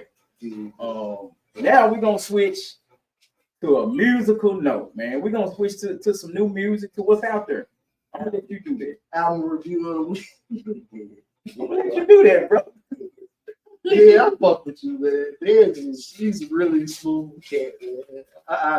I sometimes long to be as smooth as Dez is the situation. I can learn things too. Yeah, man. I guess we're gonna go over the album that did come out in this week's span. Last week we covered Nas and we covered Travis Scott's Utopia, which, by the way, Travis Scott's album is scheduled to do like 450,000 sales the first week. And out of the 450, like 100, he's still doing. There are still people buying his albums to the tune of hard copies, to the tune of 156,000 copies in 2023. That's dope. Man, dope. That's He make real stadium music. unheard of. Like, you got fans buying your album basically as memorabilia and massive loads, like 156,000 pure sales the first week of people saying, hey, we're going to go order your little CD off your website, which comes with merch. So it's not a $20 purchase like a traditional CD. They spending $100, $200, $300 to buy a CD because it comes with merch. It's a bundle package. Sometimes, well, I think they changed the bundle package, but still, it's gonna come with a T-shirt or something to where they're gonna make you want to buy it that way. And you end up spending like $100 just to buy the album. So for him to sell 156,000 of those, plus another 300,000 in digital streams and views is crazy. Like, but anyway, I spent a whole 60 seconds on fucking Travis Scott last weekend. I just want to mention that his by the way, #1 album. So that will be the first #1 album of hip hop this year in 2023. So he kind of saved the genre in a sense, because all this year we had not had a #1 album, which is the first time this has happened in over 30 years since like EPMD era, since hip hop basically took over. I heard Ed Lover say that on the Mav Hopper podcast a while back. What? That what you saying About the hip hop? Yeah. About yeah. So shout out to Ed Lover, man. Hey, one for your MTV Raps, man. A lot of stuff would we might not be doing this podcast if it weren't for your MTV Raps. Big fact. Being honest, a lot of people hired in the culture wouldn't be doing too much of nothing if it weren't for Dr. Dre and Ed Lover. Kicking that flavor on TV. They were the first to do that. To kick that, like to just. Well, Fab Five Freddy was first, but it was a different format. Right. I was gonna say, and it didn't allow them. They weren't able to talk that shit like Yeah, Ed was getting there, telling the artists. I mean, just being real. They were being 100% like like they weren't. I don't remember the Fab Five shit, but I definitely remember seeing the. I'll say I'm too young to have experienced the Fab Five era. It's the first time anybody ever saw J-Lo. Because she was a fly girl for In Living Color after that. That was the first time people saw J-Lo. So yeah, it was some history. So yeah, kudos to Travis Scott for carrying the torch for hip hop this year. Now moving on to the album at hand that's in review, it's going to scoot this chair. But the album that we're reviewing today is none other than Yo Gotti's I Showed You So. Excuse me, not I Told You So, I Showed You So. He already did I Told You So. So this is kind of like part 2, but not quite. But I Showed You So, which was Gangsta Grill DJ Drama collaboration. I liked it. It's better than the last album, I thought. It's better than his last album, which they're both double disc. By the way, this album is a double disc album, and the last album he put out was a double disc album too. So kudos to God for being willing to put out a lot of music. He's been doing it with the CMG compilation. But the music sonically was solid. It was decent. I'm gonna have to go listen to it again. I'm gonna be honest with you. I've been on that Nas for 2 weeks, and it's just not fair to Yo Gotti to come behind Nas. You know what I'm saying? I've been stuck on that Killer Mike since he dropped 3 weeks ago. So that's hard to come behind to get people off of Nas and Killer Mike. And Gotti's a legend, so it's not short and Gotti. I don't give a fuck who you are. Getting people to come off of a good Killer Mike album or a good Nas album is tough. So I'm gonna have to dig back into it. But it was a solid album. The production, it's like, to me, this is what I will say. There are 2 things I'm gonna say. One is in terms of the production of the album, because I heard somebody mention that Ari passing, which is his mix engineer, might have something to do with the album production, quality. Maybe mixing wise, Ari was a mix engineer. He wasn't a producer, so he wasn't the guy putting together tracks, choosing which sound you're gonna go with, how you gonna deliver on these records, which features to go get. He wasn't that producer in any degree. Ari was mix engineer. I think it's more so of Gotti them just. It's like you got guys that's great at the business, but you can tell they don't really have a lot of artists over there, especially not no true artists like that's just really sound creators. Because anybody by now should have told Gotti, look, the sound that you were at when you were at your peak, 5-star chick, cocaine music series, gangster grills, all this shit. When you were at your peak, the sound that you had at that time and the sound that was popular then has now come back around. That's now become the sound. That's the sound that the new artists are using today. So for you to not have anybody in your camp to say, okay, got it. You did your best when you had Kia Shine, Drama Boy, Hot Rod, those guys. And that sound is back in now. They're now sampling those beats. Why not go back and work with those producers again? I don't know what's going on between them business-wise, but I feel like Gotti at a point now in his career where whatever, like, dude, you're rich as fuck. So whatever going on, it shouldn't be nothing business-wise that should keep you resentful towards working with them. So I don't think that's the issue with Gotti. And Gotti a cool dude. He don't seem to be like that type to be that petty. Like, he's so smart. I don't think that would be an issue with him. I don't know what it is, but for whatever reason, nobody has put that bug in their ear to Gotti. Hey man, why not go work with Hot Rod again? Why not go work with Kia Shine? Why not go work with Drama? Why not go work with Drama Boy? Because guess what?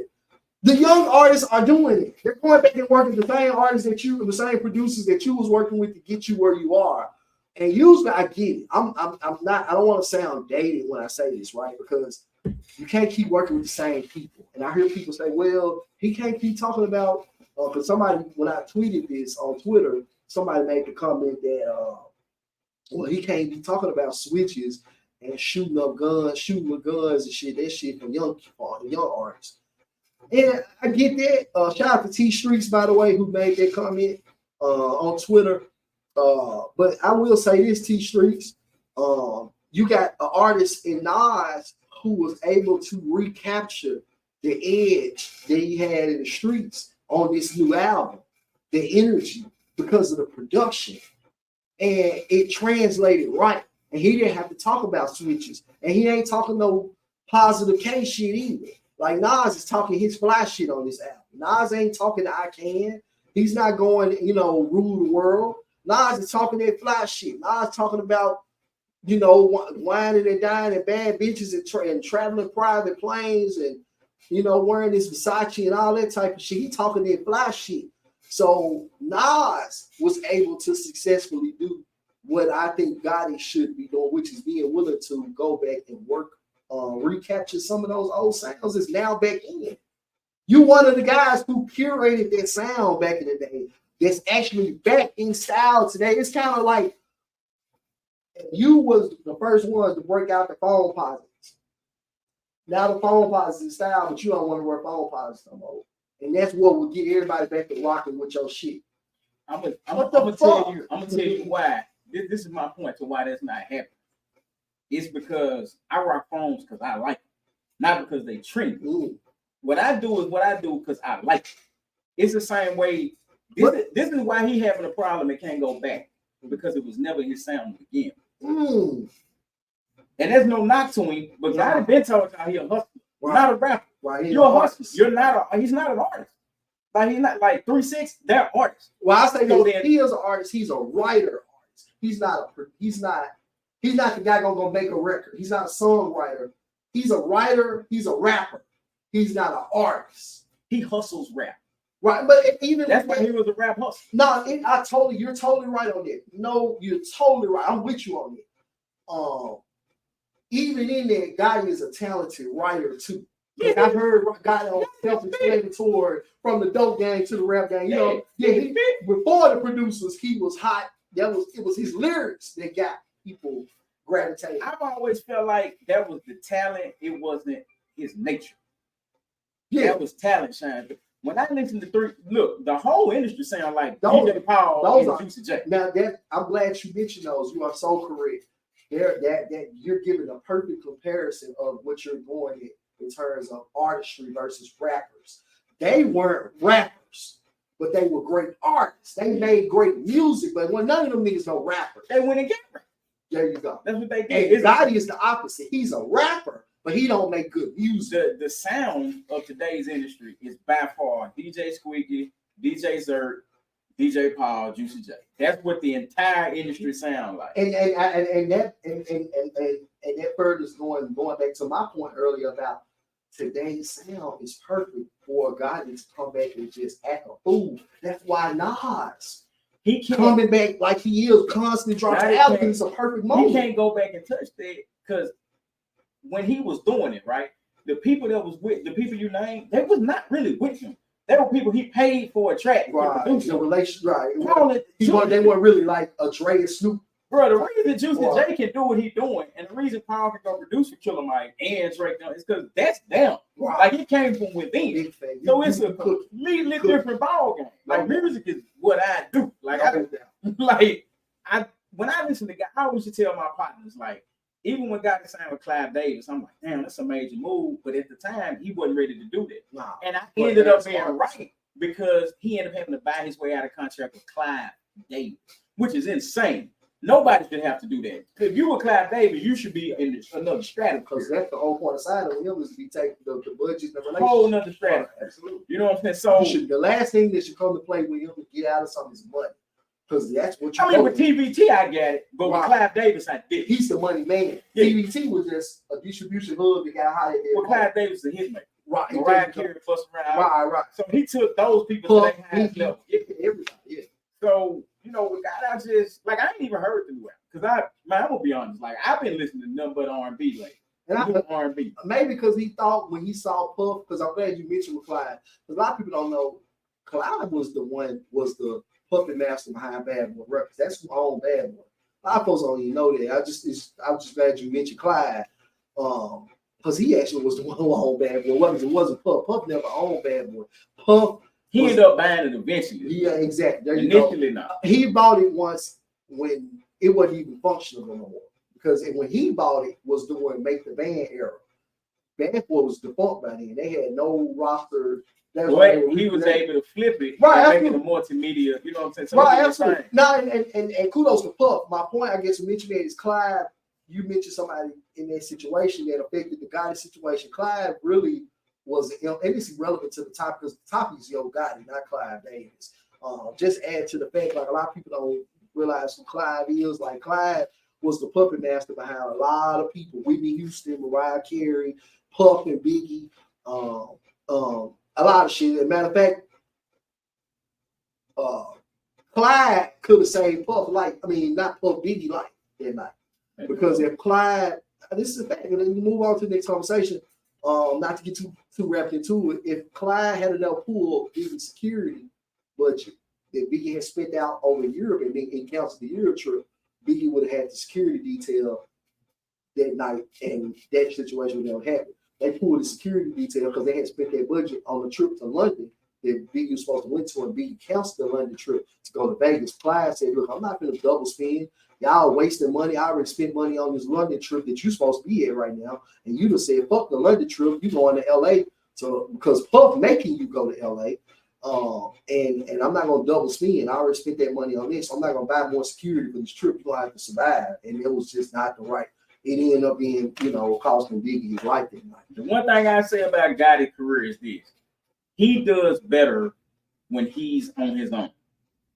He seems to be more comfortable. Back against the wall. I'm just gonna say when he in charge of his own destiny, he do better.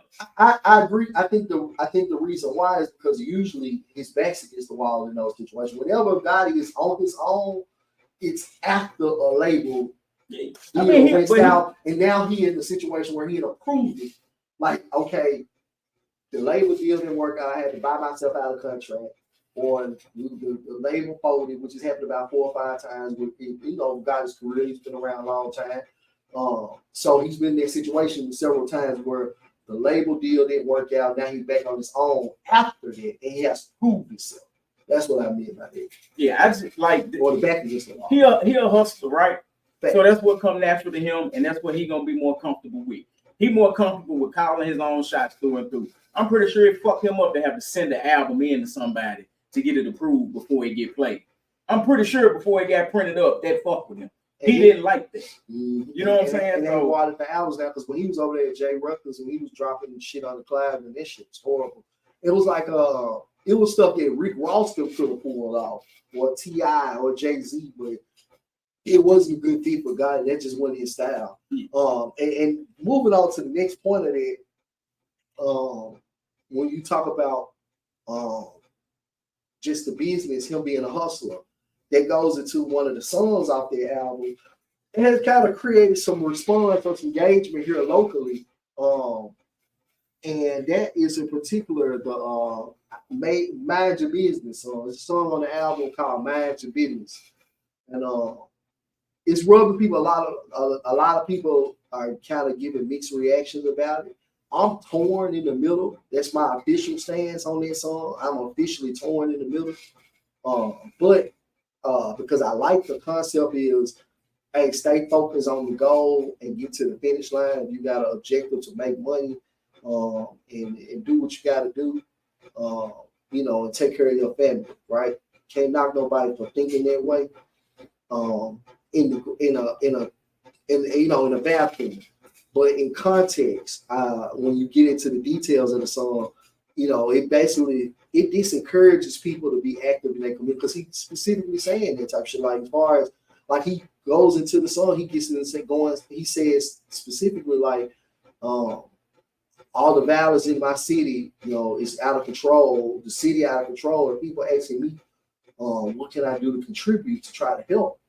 And that's when he said, mind my fucking business, stay out of this shit. I ain't got nothing to do with none of this shit. Keep on pushing and making more money.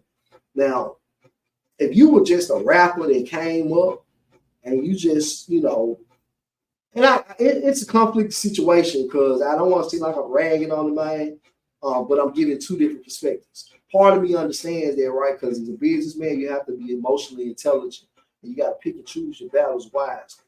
But at the same time, on the flip side of that, when you call yourself the king and you marketed yourself out being the king of a community, and also on top of that, you marketed, one of your famous quotes is, I didn't put on for my city, I put my city on. That's a very powerful statement. That says a lot. And that's you saying, hey, I didn't just get on and do my motherfucking Pilsner.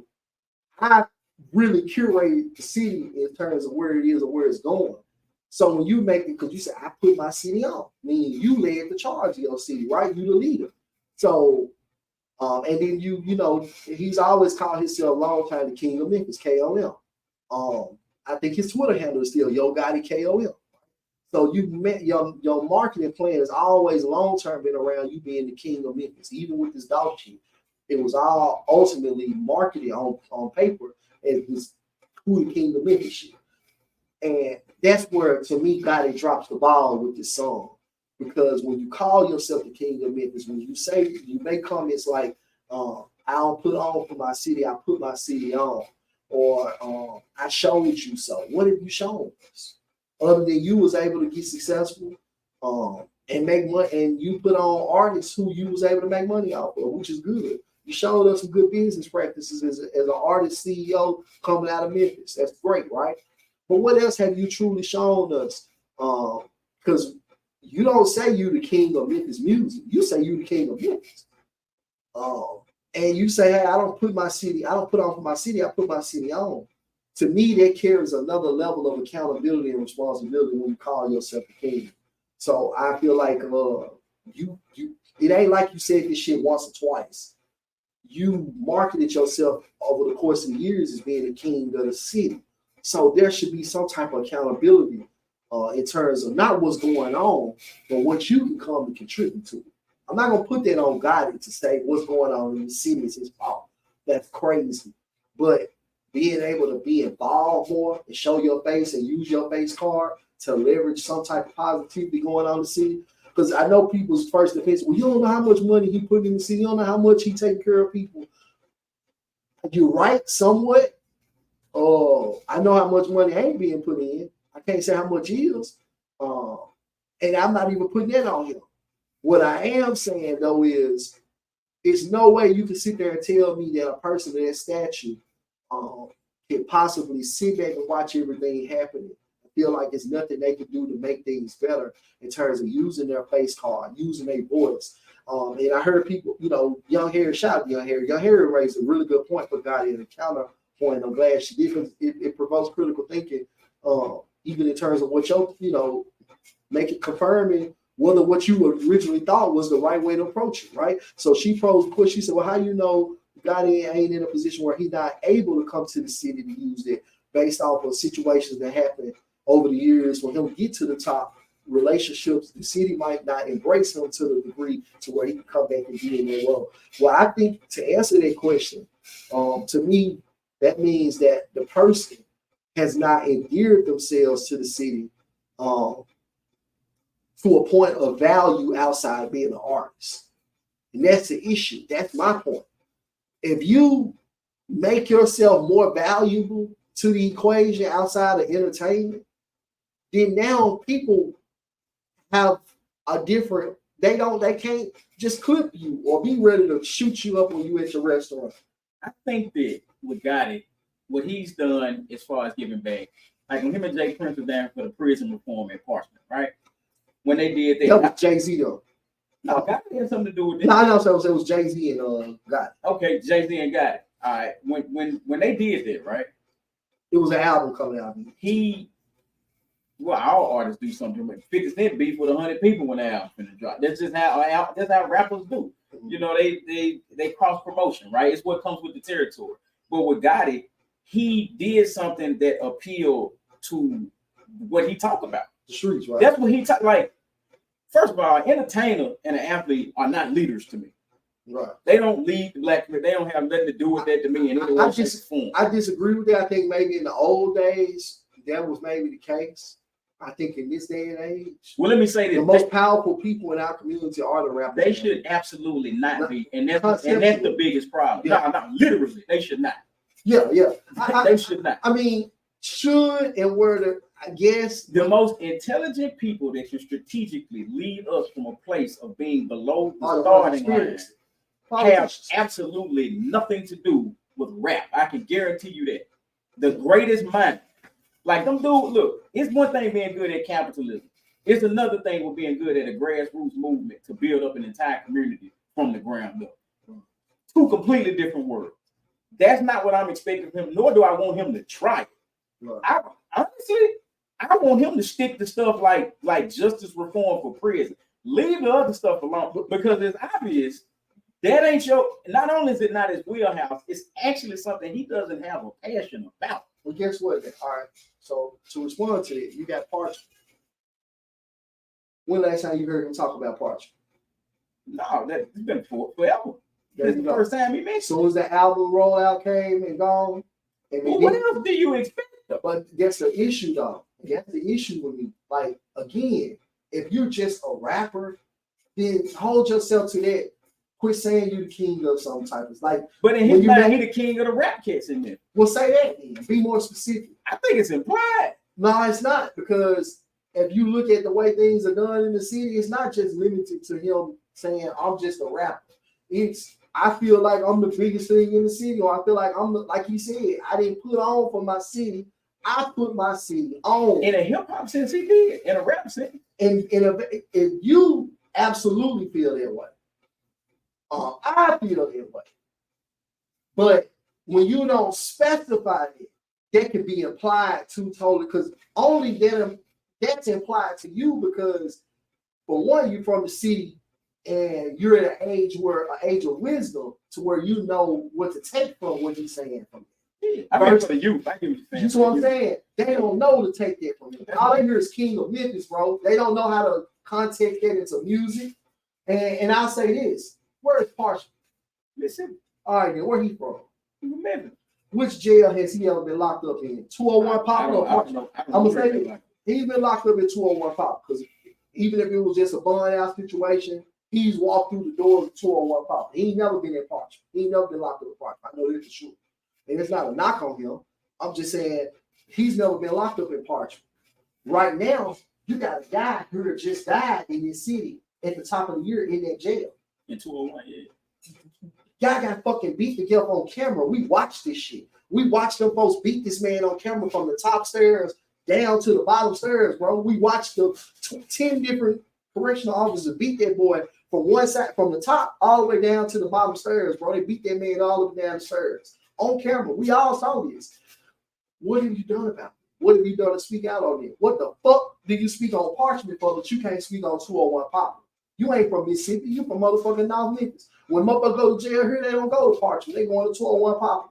Speak on the city where things are, where you from first. Take care of your home before you get talking about Parchment. And then even with Parchment, you didn't even stick that shit out with Parchment. Because right after Jay and everybody else got the promotion, because all that shit is non-profit, all that shit tax write-off anyway. Jay was showing him a new way to not have to pay taxes. That's what the whole Parchment shit was about, bro. And it's fucked up. I just had to say it because I was trying not to, but it was the truth. Jay has figured out how to do certain things to where you don't even have to pay taxes if you take certain initiatives and create certain initiatives. You only got to stick through the initiative to stick it out. You just got to create it on paper and make an announcement to where when the IRS come back, they can say, hey, there was a press run on this initiative to where he took the laws and publicly pushed it. So it's real.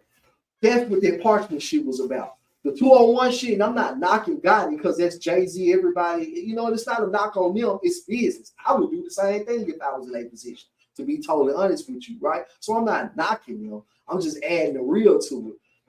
And we can take all the Parchment shit off the table. Let's just focus strictly on 201 Papa. You have one of the worst jails in the country here in Memphis. This is one of the worst county jails in the country, bro. And to the point where the Department of Justice, for a few times, they have launched civil rights investigations on 201 Papa. A few times the FBI has had to get involved with 201 Papa. To the point where they were begging the White House to get involved with the Department with 201 Papa. I'm not asking nobody, I'm not holding nobody to be fucking Martin Luther King or Malcolm or Huey or none of those type of great men. But man, all I'm saying is, bro, it's more that can be done. And instead of saying mind your business, I get it. Add more context to the song, be a little more creative. Because to a blind man or just any quick thought, first thought, even the smartest man, myself included, when you hear that song off of first reaction, you just think, hey, he just saying, look, bro, watch the bullshit happen, just keep making money. And that's what I'm saying. I get it. I get it, right? But as a person who has started to see a little bit of a blessing, that just ain't the end all be all for me. Like, what does it mean to be the top dog and not have to have nothing to stand on and say, bro, I took my city to the next level as a community by doing this. That's just me, bro. That's just me. And I can't knock nobody else. I'm not saying he wrong for that. I'm hoping that he takes this. If somebody hears it, gets into him, he takes this conversation between us and says, okay, maybe that's something I need to think about, having a goal. But you see, at the end of the day, when your career all said and done, and your tombstone is there, all of us gonna have one right there one day. That little hash mark in between, what is that gonna consist of for the community that you grew up, the community that you appropriated? Because you can talk about this city all the time, right? You always referencing Memphis in terms of the grind, the grit, but what do you put back into it? You've taken so much out of it. You cause conflict in this city. That's a reality. You cause conflict. You cause violence. People have died behind your name in this community, bro. That's a fact. I know that for a fact. I'm not saying that's your fault, but that's a reality. And this is my point of making that comment. Knowing that, if it's me, I got to put back something to the community, bro, for real, other than a fucking bike drive. Because Ed Memphis did bike drives, and Ed Memphis ain't got $1 million in his account yet. But Ed Memphis did fucking bike drives. So that shit don't do nothing. Like, you doing shit Joe Blow can do. It's nothing. Like, you go out and put out 10 bikes in a fucking Christmas time giveaway. I done done this shit 2-3 years in a row. So I don't give you you doing some shit Joe Blow do. Like, do something that only a Yo Gotti can do for the city. I just say that. I don't expect elected politicians to do shit for people. So I damn sure don't expect nothing from Yo Gotti. My expectations are extremely low for whatever any entertainer is gonna give to any community, and anything they do is a bonus to me because I don't expect nothing from the politicians, the preachers, or the entertainers. It's not Gotti's responsibility. I want to make that clear. No, I'm not talking about responsibility. I'm just saying, even as a whim, even if it's just something to wake up and do on a random Wednesday, I don't respect it. I mean, not respect it. I don't expect it. Right. I don't necessarily expect it again. I made that point. I'm not putting the expectation on him. If it were me, this is what I feel like I would do for the community with such resources in my hand. I know I can do more, even without rubbing people the wrong way, without stepping on certain toes. I can still come back and build. And I see holes in this thing where that could be filled in a more productive manner for the community. And that's even without getting into all the heavy lifting of this city, because it's got much bigger issues than a Yo Gotti, Yo Gabba, or motherfucking Martin Luther King can't even fix for that now. Yeah, when it comes to the music, man, I just say this. It's the reason it was the shift at a certain point. It was the reason it was profitable to certain people. And it's a reason when you walk outside the house in certain places, it looks like you do. And it's a reason that those things are on repeat everywhere you go. And it's a reason why the content within the music sounds the same regardless of region now, as opposed to how it sounded different at another time. There are reasons for all of those things. I feel like Jay Prince went and built a community center in Houston and donated it to the community. Wrote it off taxes, whatever. He built a community center, wrote it off to the community. Master P has built community centers, gas stations in New Orleans, apartment complexes. And his presence is constantly felt in New Orleans, even to this day. And we know Master P don't even live in New Orleans, nor should he. Jay-Z recently, the library, right? Which he didn't build the library. The library is a public library, but he contributed to the library in a very elegant way. With his memorial, he used that, but it still uplifted the library because it added a lot of ambiance to their library and made it more attractive. Where bottom line, kids are gonna come see their library. Even if they come to see Jay-Z, they gotta come to their library to see the Jay-Z exhibition or expo. And that's all that matters, right? That's the end goal. He created something to get motherfuckers go to a library. That's all. Like, you see what I'm saying? I'm not asking you to go stop the fucking violence, bro, because that ain't your job. And that starts at home.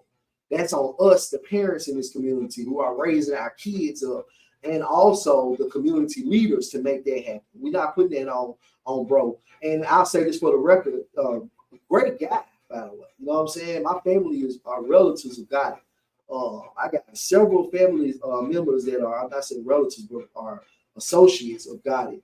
That are some are officially CMG. They make money with them. Some out there with them right now in California. And then you got some that's here who, best friends grew up with that man, still friends with him to this day. And everybody I know, when they talk about him, he a nice guy. Everybody. So I can't say too much on him. I just feel like if you're gonna call yourself a king, that again, you made the comment about how I don't expect a politician or such to do anything, but I do expect someone that calls themselves the king and puts all these phrases out here in terms of leadership and being an authoritative figure in the community to do more authoritative things. That's all I'm saying. You got dope boys here that put together fucking barbecue cookouts to try to bring community people together and help solve certain issues. Simple stuff, right? I'm not asking you to do a lot here. You know what I'm saying? I think go build a fucking expo at the Central Library that'll make those kids. Go put up a Yo Gotti expo the same way Jay-Z did. Take a page out of his book. Go put up a Yo Gotti expo in the Central Library, and that'll draw the kids to the fucking library. I mean, at the end of the day, it's a lot that can be done, and it's a lot that hasn't been done. And I'm not criticizing him. I want to make this a point. I'm saying I'm hoping that somebody ain't got to come from us. I don't give a fuck who it comes from. But some way, somehow, that these ideas are sparked in his brain and leads to some type of action along these lines. That's what I'm saying. And if you can't do that, nigga, fuck whoever don't like it, fuck you. Because I ain't asking for much, bro. At some point, we got to stop being selfish. Like, you can be so much, even in his situation, dude could be bigger than he is.